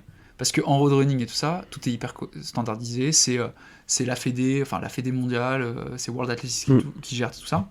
En trail, qui fait preuve d'autorité, qui définit un peu tous ces trucs-là? Et heureusement ou malheureusement, en fait, c'est des acteurs, donc l'UTMB. Même typiquement, je vais prendre le prisme du dopage. C'est l'organisation des Templiers qui est obligée d'interdire dans son règlement la prise, notamment d'anti-inflammatoires non stéroïdiens. Ah oui, on a vu passer ça. Une histoire. Ça parle très bien au trailer, peut-être un peu moins, mais du coup, c'est une course qui va mettre ça dans son règlement intérieur, et du coup, c'est pas du tout l'agence internationale antidopage, c'est pas World Athletics, c'est pas même la Fédé française, tu vois. Et du coup, mais c'est la même chose avec l'UTMB, qui sortent justement leur index de UTMB, qui en vrai, qui fonctionne bien, pas bien, etc. Mais voilà, c'est juste, je pense, ils le font, et heureusement qu'ils le font, parce que sinon, il y aurait personne qui le ferait, et on serait... Enfin, ce serait très problématique. Et le truc, c'est que c'est pas normal que ce soit quelqu'un, une course, qui ait fait ça, et surtout en boîte noire, parce que en fait on n'a aucun contrôle justement sur l'algorithme. Et du coup, ce qu'il faudrait, c'est, enfin, ils l'ont fait, et heureusement que c'est présent, mais ils devraient justement l'ouvrir un petit peu, au moins genre les paramètres de calcul, pour vérifier qu'il n'y a pas de triche, etc. Et potentiellement aussi le laisser à des organismes extérieurs, que ce soit l'ITRA, mais ils ont pris le mauvais c'était dommage justement qu'ils soient séparés là-dessus, que ce soit, je sais pas, des instituts de sondage, que ce soit vraiment des boîtes extérieures qui aient justement le contrôle de ce genre d'index. Et le problème, c'est qu'actuellement, on sait pas vraiment qui est le meilleur. On voit Vincent Bouillard, il est sur son index UTMB, il est à des années-lumière sur le 100 miles ou le 100 ou le 20K. C'est quand même des distances qui sont tellement différentes. Et du coup, là, on voit un Kenyan, Kipengego, qui est premier du classement UTMB global. Mais en fait, on peut pas vraiment le comparer justement à d'autres. C'est la limite du truc. Il y en a peu qui sont capables d'être très bons sous les deux. Il y a Kylian Jornet. Mais c'est un peu l'exception qui confirme la règle. Et du coup, effectivement, il y a beaucoup de choses à faire. On manque un petit peu de lisibilité là-dessus. Et du coup, ça peut être intéressant en fait, même d'utiliser les données pour faire un index qui soit hyper fiable. Même potentiellement organiser un peu des cotations. Ça, c'est justement une des idées qu'on est en train de pousser. C'est encore hyper secret, mais on en discute potentiellement avec Strava. Pour essayer justement de l'intégrer, c'est de faire une compétition au niveau français, au niveau mondial, d'avoir des segments qui sont prédéfinis, donc entre 15 et 22 km, et voilà, et en fait de se dire, vu qu'on connaît très bien la longueur, le dénivelé, la technicité, que en plus, du coup, la personne peut faire son truc, elle nous envoie toutes ces données, donc on a forcément aussi le vent, la luminosité, la chaleur, etc., parce qu'on récupère tout ça via API, de lui faire en fait une sorte de notation. Et en fait, on lui dit, ça vaut 250 points ou 950 points. Du coup, sur un parcours étalon. En gros, en fait, sur une quinzaine de parcours partout dans le monde ou partout en France. Et en fait, d'avoir un Colombien et un Russe qui se battent, mais à distance pour être le champion du monde du FKT, tu vois. Ok, d'accord. Et du coup, ce serait un peu l'idée, justement, grâce aux data, de se dire. Et en plus, c'est hyper green parce que ça permet justement aux athlètes de pas bouger sur les lieux de compétition. Bien sûr, et du coup ça pourrait être intéressant soit le faire avec Strava ou même potentiellement j'essaie de pousser le sujet chez World Athletics en fait d'avoir un vrai titre de champion du monde justement du FKT où les mecs se disent en fait je peux rester chez moi et je peux avoir un vrai truc et comme ça à la fin de l'année on sait qui est le meilleur sur le format 20K parce que tout le monde a pu parce que tu sais on a les pics de forme, on a ici la mauvaise météo, s'il y a de la neige sur les Wistrubel, c'est le côté aléatoire du sport aussi, mais c'est aussi ce qui fait la beauté du truc, mais bien sûr. Ce serait peut-être une idée justement d'utilisation des données pour en fait avoir un peu plus de lisibilité et de comprendre en fait ce qui est le meilleur. Puis ça pourrait aussi permettre, moi c'est un sujet qui m'obsède parce que tu vois, je me prends la tête toujours avec mes potes trailers sur mais qui est le meilleur en vrai, est-ce qu'un Jornet ça vaut un Kipchoge et tout, on n'arrive pas à répondre à cette question. En fait, après des années, enfin pas des années de réflexion, mais des années à avoir ce débat, je pense que il faut pas chercher à avoir la question parce que c'est pas la même sport, on peut pas comparer. Au final, même, chacun va avoir son argument et tout ça. Mais est-ce que toi tu penses qu'avec les datas, on arrivera quand même à créer cette cote de dire, tu vois, je vois de plus en plus d'incursions d'athlètes sur. On en a parlé un peu avant, mais tu vois, d'athlètes genre Hassan Chadi qui est très joueur sur trail, qui va voir un peu comment ça se passe, d'athlètes qui viennent du trail, qui vont un petit peu sur la route. Un peu moins ça, mais il y a Mathieu Blanchard qui a fait le marathon de Paris. Même c'est des bases de vitesse qui sont intéressantes en vrai. Ouais, toi t'arrives à avoir un peu une vision là-dessus sur ce côté switcher de discipline, qu'est-ce qu'on pourrait en faire, est-ce qu'on pourrait l'analyser, dire voilà, je te donne un exemple, mais aujourd'hui, imaginons qu'un Nicolas Navarro, il voit que le niveau en marathon a tellement augmenté que ça devient chaud pour lui pour ses prochaines sélects. Ouais. Est-ce que il peut se dire tiens, je vois que là cette année le niveau d'une select pour un, imaginons le trail rentre au JO. Ouais. Forcément le trail étant une discipline un peu plus jeune, moi je suis un peu convaincu que on n'est pas encore au même niveau de maturité que le vrai marathon. Ouais. Est-ce que un mec comme Nicolas Navarro, tu vois, il aurait pas tendance à se dire allez, je vais tenter ma chance en trail parce que c'est plus facile. Qu'est-ce que je vaux en trail? Est-ce que j'ai un potentiel en trail? Est-ce que toi tu penses qu'on peut réussir à prédire ce genre de truc là sur des switches de performance, des switches de discipline? Ouais. Carrément. Je sais pas si la question est très claire. Non, c'est hyper intéressant. Juste premier point sur la maturité, je suis complètement d'accord avec toi. Je pense que le trail n'a pas encore ce niveau de maturité. Ouais. Et là, en vrai, on se dit, mais les performances de Kylian Jornet sont hallucinantes. Mais c'est juste parce qu'en fait, on manque beaucoup de densité. Et je suis persuadé que d'ici quelques années, il va se faire vraiment battre. Et en fait, ses chronos vont voler en éclats à ce niveau-là. Et je pense que, en fait c'est simplement logique. C'est un sport un petit peu de passionnés, de gens qui vivaient à la montagne, etc., qui est pas connu. Et en fait, si on se dit, juste on prend qui connaissait le trail il y a 20 ans et du coup qui est devenu justement des très bons, peu de personnes. Là, imagine, ça passe au JO, donc c'est-à-dire qu'il y a 6 milliards ou 8 milliards ou 9 milliards de personnes qui vont le voir à la télé, qui vont se dire si je faisais du trail. Et du coup, en fait, statistiquement, dans un échantillon aussi grand, il y a forcément des gens. Je pense qu'en France actuellement, il y a des mecs qui ont 20 ans ou 30 ans qui ont fait une carrière normale et en fait qui sont jamais vraiment mis au sport sérieusement et qui ont le potentiel pour battre Kylian Jornet. Et juste si on leur avait dit quand ils étaient petits, c'est brillant, tu peux en faire ton métier, bah, je pense qu'ils auraient pu aller taper des mecs comme ça. Donc premier point sur la maturité, je suis assez d'accord avec toi. Et pour répondre à ta question sur c'était sur, en gros, est-ce que on peut prédire un peu, tu vois, sur les excursions de certains athlètes hyper typés d'une distance, et je pense que qu'est-ce qu'ils font? Oui, ils pourront être super bons. On voit Hassan Chadi sur les Templiers, bon, il pète un peu à la fin, mais il est dans le groupe de tête. Il devait courir la Saint-Élion cette année, mais je sais pas si ça a été annoncé officiellement, mais il sera DNS parce qu'il est un peu malade. Mais bon, dans tous les cas, l'épisode sortira après, donc il y a pas de souci. Sauf s'il court, mais je pense il la fera pas. Mais du coup, il a quand même cette volonté de le faire. Je pense que lui, typiquement, c'était écrit qu'il est meilleur que les autres en trail, enfin par rapport aux autres marathoniens, parce que justement son profil physiologique, tu vois bien en termes de musculation. Il paraît qu'il est hyper solide niveau musculaire. Ouais, il est très, très solide niveau musculaire. Tu vois, il fait des bonnes courses je reprends justement le monde un peu de l'athlétisme à Marseille-Cassis, à Marche-Volmande, ce genre de courses. Puis il est isérois aussi, ça joue. C'est un mec de la montagne. Bien sûr. Donc vraiment, je pense que c'est possible. Je pense un truc qui est impossible, c'est qu'on peut pas être bon partout. Ouais. Et moi, mon postulat, je sais pas si je te l'avais dit la dernière fois, mais d'ici 3 ou 4 ou 5 ans, ou même peut-être déjà dès maintenant, on pourra pas gagner le 100 mètres et le 200 mètres aux Jeux Olympiques. Moi, c'est mon truc, je me dis, en fait, on va arriver tellement à un fort degré de densification, les gens, ils vont se dire, ok, je fais l'impasse sur le 100 mètres, je vais consacrer ma vie entière sur le 200 mètres. Okay. Et en fait, il y a tellement de trucs différents, de séances spécifiques. Enfin, on parle quand même de, je sais pas, les gens, ils vont faire un 8 fois 80 mètres ou 83 mètres, et c'est peut-être ça qui va faire la différence. Et du coup, je pense que ça va devenir impossible. Donc, être bon sur le marathon, être à son prime sur le marathon et sur le trail, jamais. Par contre, effectivement, je pense que Nicolas pourrait, ou même Hassan pourrait avoir des très très bonnes dispositions s'il mettait vraiment à fond, s'il renforçait un petit peu la casse de fibre, etc. Évidemment, quand je dis qu'un Hassan, je pense il peut être hyper fort en trail, sous réserve qu'il fasse le taf. Exactement. Là, il s'amuse. En vrai, il fait pas gaffe à ça. Saint-Élion, en vrai, c'est une course qui est quand même très dure. C'est très très froid aussi. Ouais. Il faut avoir l'habitude justement d'avoir couru en montagne. Il faut avoir pris aussi des baffes pour être bon. Et du coup, t'es obligé d'avoir fait un DNF sur telle course. Et ça, c'est aussi l'eau de la tête de haut niveau. Et je pense que ça, il a pas encore trop apporté, mais s'il s'y met sérieusement, ouais, bah en fait, il a un moteur monstrueux. Je pense que c'est un des marathoniens français qui peut le plus performer. Écoute, hyper intéressant du coup sur comment ce qu'on pourrait attendre un peu ces incursions de certains athlètes sur des disciplines, de toi ton postulat de dire dans 10 ans il y a une énorme segmentation. Une autre question aussi que je voulais te poser, parce que du coup tu commences à bosser avec pas mal d'athlètes pour différentes marques, même des équipes nationales et tout ça. Aujourd'hui en trail, à quel point c'est professionnel, tu vois? Est-ce que, je vois, évidemment il y a des marques où c'est des athlètes pro, ils font ça à 100%, c'est hyper carré, ils ont un staff et tout.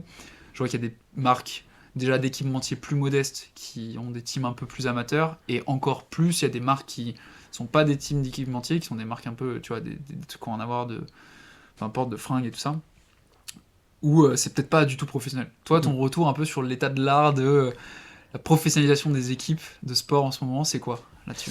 Ouais, alors en trail spécifiquement. Ouais, en trail, ouais, je pense que c'est ce que tu connais le mieux. Donc, ouais, sur la professionnalisation, bah justement, ça commence à arriver. Et en tout cas, moi, c'est ce que j'essaie de pousser. On le voit aussi en athlée, avec, on en a parlé, François, Vincent, etc., où c'est vraiment un peu des leaders, je pense, dans ce domaine. En trail, je pense que les teams ne sont pas du tout des teams de performance, c'est plus genre des teams de marketing, tu sais, Salomon, ils partent en stage, ils commencent à apporter des choses avec Guillaume Millet, là, ils ont débauché quelqu'un chez Ineos justement pour s'occuper de la cellule performance, mais jusqu'à maintenant, ils faisaient un stage encore, c'était des photos dans tous les sens, et c'est plus justement de la visibilité que de la vraie performance. Et je pense un des points là-dessus, c'est pour ça que moi j'avais pas mal discuté avec des équipes, des marques, des grosses marques qui me disaient est-ce que tu veux venir justement t'occuper de la performance, et j'étais un petit peu gêné parce que à partir du moment où tu acceptes, je sais pas, de bosser avec Nike, et ben en fait t'es obligé d'avoir les 10 ou 15 athlètes de Nike, et forcément sur ces 10 ou 15, t'en as 80% ou 70% qui vont pas être aussi réceptifs à la donnée, tu vois. Et du coup je préférais, plutôt que de me mettre un peu dans cette impasse, me dire moi c'est moi qui veux venir chercher mes athlètes, et c'est pour ça justement que je suis allé chercher un petit peu les top, et en vrai de nos jours en trail qui sont intéressés par les données, il y en a 5 ou 6, ça se compte vraiment sur les doigts de la main, et ça va commencer à se développer. Et du coup, je pense qu'il y a ça, même chez Scott, chez Adidas, etc. Il y a un peu cette notion, ils vont pas mettre un mec en performance scientist. Ça commence à arriver, ils mettent un kiné, un diététicien, un petit peu, mais on est très très loin de ce que font les équipes en vélo, notamment Ineos, notamment, mais même toutes les équipes, la Groupama FDJ, de justement créer une cellule de performance et en fait d'imposer aussi aux athlètes ce genre de choses parce que c'est le meilleur pour progresser. Et je pense que c'est quelque chose qui va arriver en trail, et en tout cas c'était un peu le pari de Simon Gosselin et de Thomas Génichon avec la team Matrix, et je pense que du coup c'est quelque chose qui va arriver, ils étaient assez visionnaires là-dessus. Je pense qu'il y a 2 points. Déjà, il faut chercher les athlètes qui sont très très data. Et en plus, il faut aussi avoir plus de fonds. Donc, c'est pas 500 000 ou 700 000 euros qui vont assez. Mais justement, cette fenêtre qu'on a ouverte, et notamment, on repense justement à l'événement à Paris chez Artefact, c'est justement ça qui va nous permettre d'aller chercher 1 million chez L'Oréal ou des gens en fait qui sont passionnés de ça. Et en fait, tu dis à un mec bonjour, t'es milliardaire, t'es passionné de sport, tu mets 200 000 euros. Et en échange, t'es un peu le guest VIP de Mathieu Blanchard, je pense que le mec il serait capable de les mettre, tu vois. Et du coup, le but c'est de créer cette équipe. Et là, donc je fais un petit peu un spoil sur un des gros projets qu'on est en train d'avancer. Attention, Maxi. Non, moi c'était un peu mon rêve de gosse. Je sais pas si je l'avais dit dans le dernier épisode, mais moi, une des personnes qui me fascine le plus, et si je dis j'ai envie de ressembler à ça, ce serait Sir Dave Bracefield, donc le team manager de l'équipe Ineos, donc qui a commencé, qui était coureur régional chez il a une vie, sans la partie dopage bien sûr, parce qu'il y a aussi quelque chose, quelques petits trucs, sinon c'est pas drôle. Mais justement c'est un peu le pionnier des gains marginaux. Il est coureur régional en vélo, il court un peu en France. Il est pas assez bon pour perfer, il devient sales dans une marque de vélo, il vend 400 vélos à la fédération britannique, il se retrouve du coup responsable un peu de ces vélos à la fédération britannique et un peu mécanicien. Il monte, il prend la tête de la fédé britannique, il prend la tête de Ineos, et donc il crée la Sky, et puis Ineos qui était la meilleure équipe de vélo à l'époque. Et ensuite, il reprend la tête de Ineos, mais global. Et il faut savoir que c'est une boîte qui investit dans les All Blacks, la Formule 1, la Coupe de l'América, des super bons groupes, clubs de football. je crois qu'ils ont United, je crois, ou non, je sais plus, ou Arsenal, enfin vraiment des gros clubs. C'est lui qui était derrière le record Breaking 2 de Kipchoge. C'est ouf ça. Donc c'est vraiment, il a tout monté et en fait il a réussi à montrer que la perf et la data et la scientifisation c'était quelque chose qui était vraiment très très très très important pour le développement du sport. Et du coup moi j'aimerais bien un peu suivre ces pas. Donc je suis un peu rentré par la porte de la perf, un peu le conseiller de l'ombre, mais je pense que ça va bien au-delà de ça et que dans ma master thesis que j'ai fait quand je suis parti là, justement c'est comme ça un peu que j'ai lancé ma boîte, mais quand je suis parti aux États-Unis, j'ai fait une master thesis qui développait un peu tous les sujets de la performance et ma vision de la performance. Et j'avais défini 7 facteurs de performance. Et en fait, c'est 7 experts, donc il y a le coach, le strength and conditioning coach, le nutritionniste, le prépa mental, le kiné, enfin en fait toute la personne qui s'occupe de la recovery, du froid, du chaud, du massage, bien sûr tout ce qui est équipement. Et donc c'est un peu ce que tu fais toi. Ouais. C'est exactement ça. Donc tu as un des 7 experts de la performance Yes. Et bien sûr celui qui s'occupe de la planif, donc en fait qui fait un peu les choix entre les différentes compètes, l'entraînement, priorisation, le tapering, etc. Okay. Et donc ça c'est le 7ème. Et du coup en fait le but ce serait d'avoir une vision hyper holistique de la performance. Et je pense que même en dehors de ces 7 experts de la performance pure, il y a aussi des experts de la performance qui vont en fait mettre l'athlète dans une bonne situation pour progresser. Donc il y a le team manager qui va s'occuper de toute la partie logistique, de réserver les hôtels, etc. Il y a aussi le photographe, parce qu'en fait sans photo on vaut rien au niveau branding et tout, ça intéresse pas les marques. Exactement. Et du coup pour le coup je pense que on peut intégrer le photographe dans l'expert de la performance, parce que si t'as un photographe depuis que t'es tout petit, t'es plus brandable et du coup tu vas avoir des plus gros contrats, donc tu vas encore plus te concentrer dans la performance. Et du coup il faut bien quelqu'un justement pour animer cette team, etc. Donc moi c'était un peu mon rêve, je me suis dit dans 10 ans, dans 15 ans, quand j'aurai réussi et j'aurai marché, je me lancerai là-dedans. Et j'ai eu une proposition d'une marque justement incroyable pour lancer une team élite en trail. Donc c'est encore un projet qui va rester un petit peu sous-marin, mais le but ce serait de lancer en 2025 pour justement en fait créer cette structure élite. Donc moi je vais aller chercher typiquement des athlètes qui sont quand même sensibles à la donnée, parce que c'est ma différenciation et c'est comme ça que je peux créer quelque chose de différent. Mais au-delà justement de cette marque là, je vais surtout aller chercher d'autres budgets aussi pour vraiment créer une team, mais un peu comme une équipe de vélo. Et du coup d'aller chercher quelques millions d'euros pour vraiment se super développer, de faire percer des athlètes jeunes et justement les faire arriver au plus haut niveau, et du coup vraiment de faire quelque chose de très professionnel. Et je pense que le trail en a très besoin. Putain, c'est ouf. C'est un beau projet ça. Ouais. C'est énorme. Voilà, donc si vous avez des... Non mais en vrai... C'est pour... je pense on aura vite les informations, mais c'est quoi en gros? C'est pour quand, quoi, comment, combien d'athlètes, tu vois? Il y a encore pas mal de choses à faire. On a signé hier. Donc d'accord. Okay. C'est très très récent. mais justement, là, on est un petit peu en retard justement pour la signature du contrat. Et, parce que beaucoup d'athlètes ont déjà signé des contrats. Donc là, je m'active un petit peu là-dessus. Mais le but, ce serait d'avoir une dizaine d'athlètes. Il y en a quelques-uns qui ont déjà été signés. Et en fait, moi, c'est la vision qui m'intéresse. En fait, c'est se dire, ok, on est très basé perf. Moi, un truc qui m'intéresse aussi, c'est un peu dans le domaine du média, c'est de réussir à exprimer en fait ce qu'on fait et être un peu on appelle ça le building public, tu vois.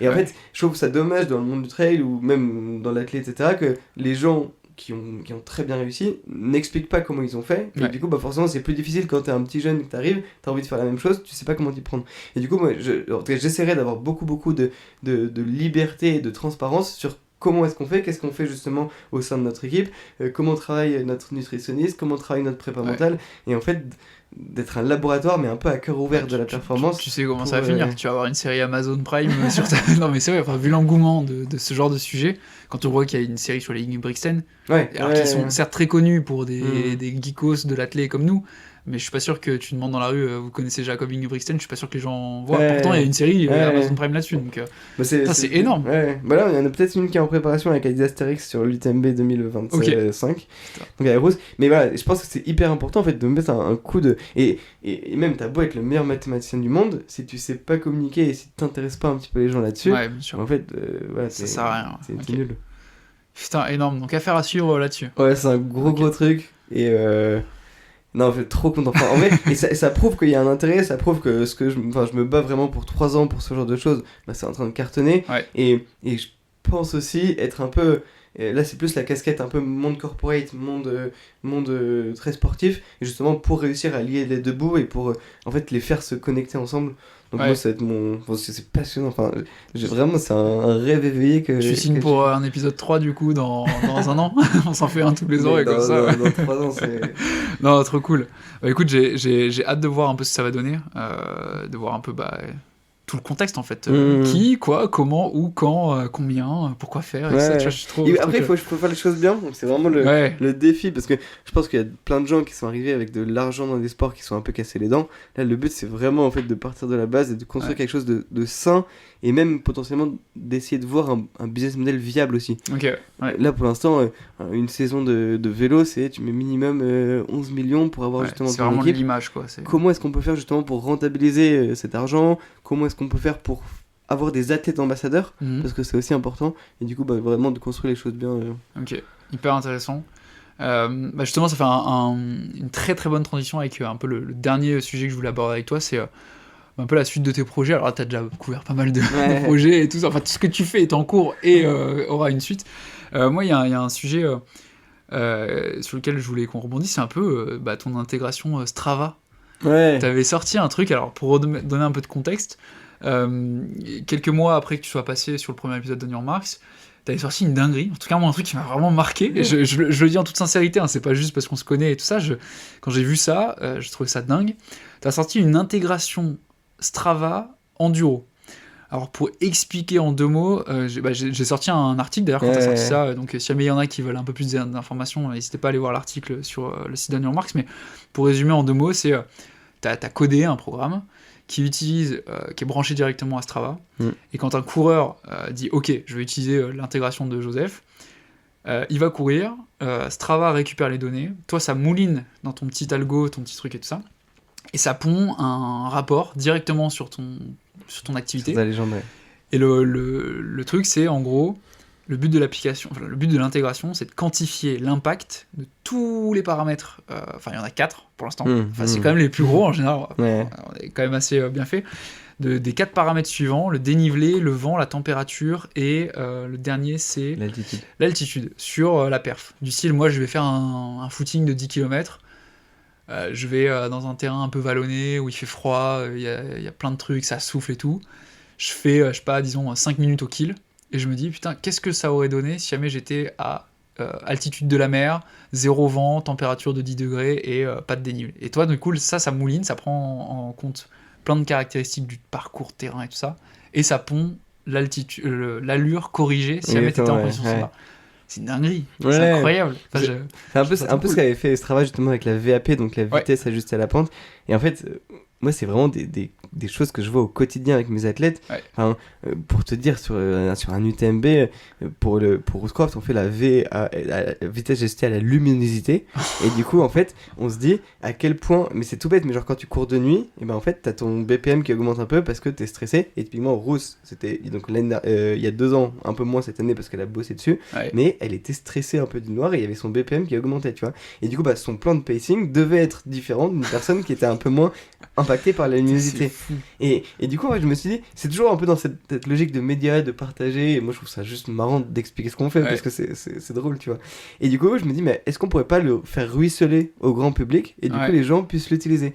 Et du coup, j'avais lancé ça, mais on avait codé le truc, on s'était marré, on avait fait ça juste comme ça, et là tu vois, on avait eu 1000 utilisateurs, et on a analysé, je pense, 70 000... ça nourrit un peu la donnée aussi, quoi. Ouais, exactement, c'est ça. Et donc 70 000 activités, et là pour le coup, c'était juste un truc où j'avais vraiment pas investi beaucoup de temps. Je me dis, je le lance comme ça. Et là, vu que ça prend bien, je pense qu'on va faire un gros launch avec... Justement, parce que là, tu m'as dit un peu avant qu'on enregistre l'épisode, mec, j'ai du nouveau là-dessus. Si tu veux, on peut en parler un peu sur New Marks et tout ça. Du coup, vas-y, c'est quoi un peu la suite de ce Et du coup, la suite, c'est d'apporter justement encore plus de finesse dans le calcul. De calculer notamment notamment justement la consommation aussi énergétique et potentiellement la consommation en eau pour justement voir à quel point il aurait fallu s'hydrater, manger, etc. De pouvoir aussi donner quelques conseils d'entraînement.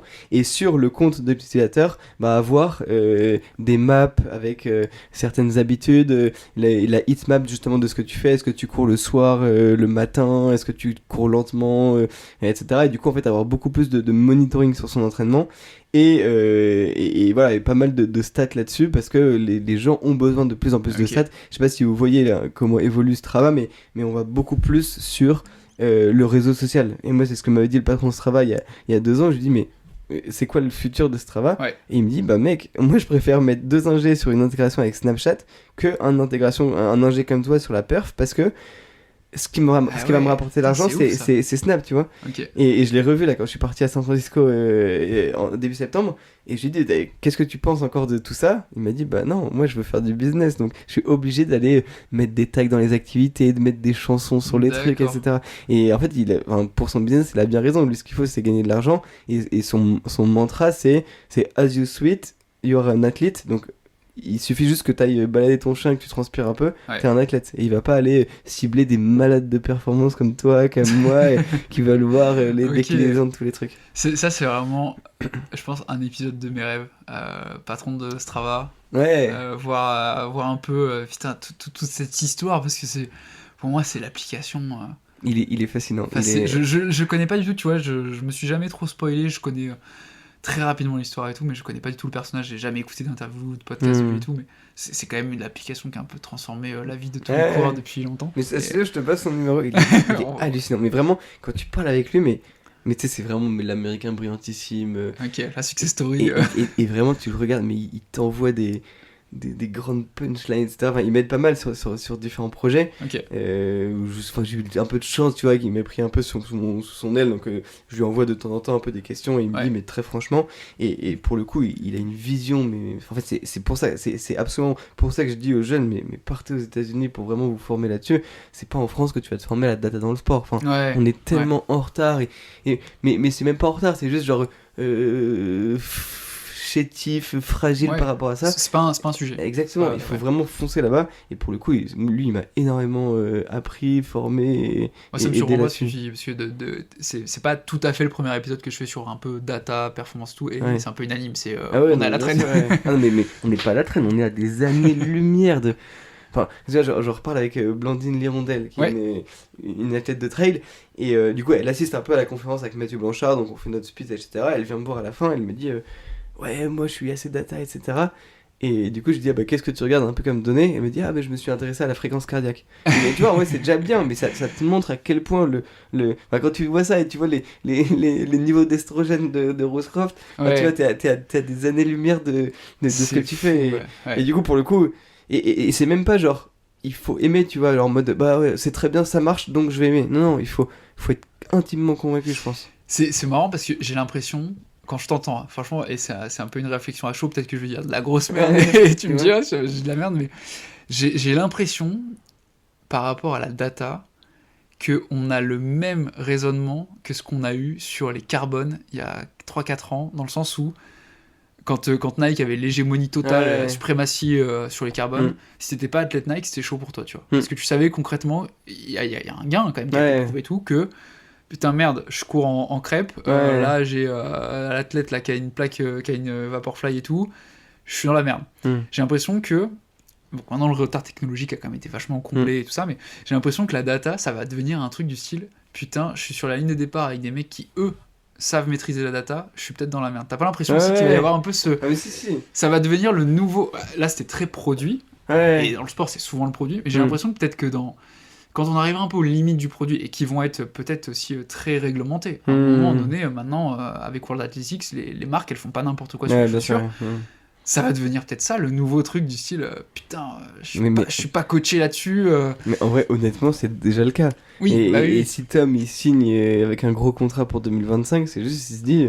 mec, il faut absolument que je le book, sinon je vais perdre justement cette expertise. Et en fait, c'est assez marrant justement la façon dont tu le dis. En mode, est-ce que ça va devenir... Mais mec, c'est déjà le cas. C'est déjà le cas parce que même dans tous les autres. Je suis français, je suis à la traîne. Un autre exemple, mais qui me fait, c'est désolant. il y a les Jeux Olympiques à Los Angeles en 2028. Ouais.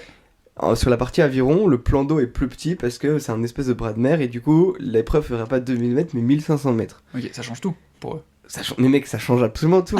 et là, je discute avec les mecs de l'équipe de France qui me disent mais oui, mais en fait, non, mais ça va pas être si impactant que ça parce que on va garder notre équipe type. Le Pays-Bas, ils ont lancé une thèse il y a 3 ans pour faire une étude de l'impact, de la différence, Ok. de la réduction de... On est foutus. Non, mais je sais pas si tu te rends compte, mais c'est affreux, tu vois.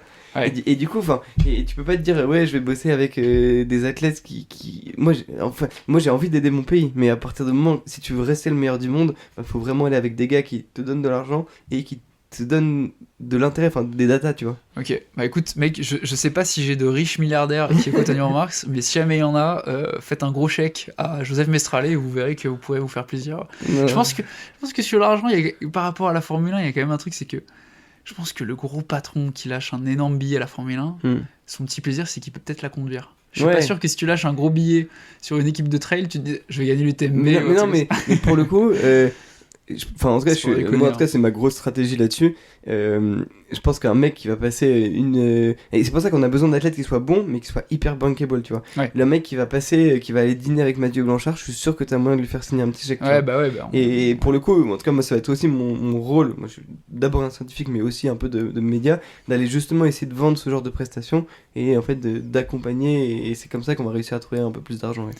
Bah écoute, hyper intéressant. Ça fait 1h40 qu'on discute. Je pense c'est terrible. Je pense qu'on a balayé pas mal de sujets. En même temps, ce qui est cool, c'est que j'en laisse un peu pour les prochains épisodes. Donc, tu vois, je gère mon flux de petits trucs que tu as à partager. Joseph, écoute, c'était hyper cool de discuter avec toi pour cette seconde fois. J'espère que c'est le début de nombreuses collaborations à l'avenir. Hyper intéressant, plein de sujets, je pense, qui vont intéresser tout le monde. Qu'on soit friand de data ou pas, qu'on aime plus l'athlé, le trail, tout ça, je pense que tout le monde a un peu son compte va trouver son compte en écoutant cet épisode-là. Merci d'avoir participé, encore une fois, c'est cool. Petit mot de la fin, est-ce que tu as... Si tu retraces un peu en arrière ces 2 dernières années, même les 1 an et 3 mois précisément entre le premier épisode et le deuxième épisode, ce serait intéressant de réécouter ton mot de la fin de la dernière fois, je l'ai plus en tête. Je faisais plus non plus. Si tu regardes un peu cette année qui vient de se passer, est-ce que tu as un message à communiquer à tous ceux qui nous écoutent, des gens qui sont passionnés dans le sport, tu vois, je pense notamment je sais qu'il y a plus de jeunes qui écoutent Daniel Marx que de vieux, donc potentiellement des gens qui sont pas encore figés professionnellement parlant. Est-ce que tu as un retour un peu sur un conseil à donner un peu à tous ceux qui sont passionnés de sport et qui ont envie de bosser un peu là-dedans? Ouais. Bah déjà c'est un milieu exceptionnel, mais ça je pense qu'ils le savent déjà. Ouais, j'espère. C'est un milieu très très passion. Il n'y a pas de secret, il faut bosser dur. Et tous les gens qui disent oui, l'équilibre de vie au travail, je sais pas quoi. Moi en vrai les 2 premières années j'étais à 90 heures par semaine. Donc pour le coup en vrai, quand on veut, c'est comme ça. Et personnellement j'estime que j'ai le meilleur job au monde. Parce que c'est un rêve de gosse, tu vois. Donc il faut vraiment bosser dur. Un des trucs très importants, c'est faut vraiment avoir y aller hyper humblement, tu vois, et genre vraiment y aller avec vachement d'humilité, d'essayer de comprendre comment ça fonctionne, d'avoir aussi cette légitimité, et tu vois, il faut être sur les trails tous les week-ends pour comprendre, faut lire, faut beaucoup se documenter. Un des autres avantages aussi du média, c'est que ça m'a permis de faire des putains de posts que j'écrivais tous les week-ends, ça prenait beaucoup de temps, mais au moins je savais exactement tous les podiums, tous les trucs. Et du coup, forcément, tu dis, mais attends, mais c'est quoi cette quotitra? Et en fait, du coup, t'as beaucoup plus de culture. Et en fait, si t'as pas de culture, t'as beau être un des meilleurs mathématiciens, tu vas pas réussir non plus. Donc vraiment, avoir une forte composante justement légitimité. S'il y a des bons profils qui nous écoutent, on va pas tarder, je pense, à recruter. Là-dessus, ça marche bien. Et juste, en fait, faut être hyper audacieux et genre foncer et s'amuser. En fait, quand tu fais un truc qui te plaît, c'est trop cool. Ouais, ce qui est cool, c'est que j'ai l'impression qu'on arrive, toi et moi, un peu au meilleur moment dans ce sport, parce que je pense qu'il y a plein de sports où les places sont chères parce qu'on a atteint un stade, tu vois, où c'est compliqué. Il y a des petits sports où c'est galère. T'es passionné, je dis une connerie, t'es passionné de lutte, de skateboard, de lutte et tout, faire ta vie là-dedans, c'est compliqué. Là, on a quand même une chance incroyable, c'est que le running et le trail sont en train d'exploser, ça devient un peu le marché sportif à cibler en ce moment. Donc c'est cool. Ouais, non, c'est hyper intéressant. Et moi, justement, quand je me suis lancé, je me suis dit, ok, comment est-ce que je peux commencer ? Le vélo, tout était un peu archi bloqué, c'est bouqué, c'était très difficile. Je me suis dit, ok, bah, quel est le meilleur sport ? Et c'est les 3 points que je t'ai dit. Il n'y a pas encore de l'argent. C'est un sport qui est très pas assez standardisé, et en plus on n'a pas d'indicateur de performance. Ouais. Mais moi j'avais bien senti. Après, moi, c'est aussi, on a eu de la chance parce que on a un peu nos expériences. Moi à Chamonix, où en fait c'est un milieu que j'avais pratiqué, donc forcément c'était plus facile. Mais moi je savais que c'était le sport qui allait exploser. J'ai bossé pour, parce que justement je savais qu'il y avait un truc à développer. Et en tout cas, s'il y a un pari à faire, je pense que c'est sur ce sport-là, beaucoup plus que sur d'autres, parce qu'il y a le côté un peu nature, etc., qui est à préserver, qui va bien plus marcher que la Formule 1. La Formule 1, pareil, c'est des monstres de données. J'aurais adoré bosser pour eux, parce qu'il y a un niveau stratégique qui est hallucinant, et je fais beaucoup de veille dessus. Mais pour le coup, je pense qu'il y a peut-être un peu moins d'avenir, parce qu'ils sont un peu critiqués sur certains aspects. Ouais, bien sûr, bien sûr. Merci Joseph, hyper cool. Bon courage pour la suite, et puis Merci. Peut-être un 3e épisode. Merci beaucoup. Et tu posais souvent une question, qui est-ce que tu aimerais inviter justement pour les prochains épisodes ? Alors j'ai un peu arrêté cette question. Et moi j'ai une réponse très très claire. Il faut absolument qu'on invite en fait Mathis Lénas à parler un petit peu de ce qu'on fait, parce qu'on parle des métiers justement de l'ombre, un peu de la perf, du sport, etc. Mais il y en a un qui bosse dans une super boîte du sport français, donc il y aurait peut-être un épisode très très marrant à faire en retournant le micro. Pourquoi pas, si jamais j'arrive à me dédoubler. Je lui envoie un message, je me débrouille. Et ouais, bah écoute, non, j'ai un peu arrêté cette question parce que pour 2 raisons. Souvent les gens préparaient pas cette question, donc on se retrouve à avoir des invités, enfin à pas avoir d'invités, un peu au bluff et tout, et du coup c'était pas forcément top. Et aussi parce que des fois c'est difficile de trouver des invités, et du coup il y a des gens ils me proposent des invités de fou. Les gens ont la hype de dire ah trop bien, j'ai trop hâte que tu interviewes le gars qui a été mentionné, et en fait tu te dis mais ça va être compliqué quoi, je sais pas, genre je dis une bêtise mais j'ai trop envie tu devrais inviter le patron de Nike, il est super sympa. Bon courage à moi pour dégoter un épisode avec lui quoi, donc compliqué, mais non mais cool, merci beaucoup Joseph pour cet épisode. On se tient au courant pour la suite, et bon courage avec Enduro et tous les projets. Merci beaucoup, à très vite. Merci beaucoup d'avoir écouté ce nouvel épisode d'On Your Marks avec Joseph. J'espère que vous aurez appris plein de choses sur l'utilisation possible des datas dans le sport de haut niveau. Si vous voulez en savoir plus, je vous recommande d'aller jeter un coup d'œil au site internet d'Enduro, et bien sûr d'écouter le premier épisode avec Joseph. Si vous voulez soutenir On Your Marks, c'est très important de vous abonner au podcast, de lui donner la meilleure note possible sur votre plateforme de streaming préférée, mais aussi et surtout d'en parler autour de vous. On se retrouve très vite pour un prochain épisode, mais en attendant, n'oubliez pas d'aller courir et de faire du sport.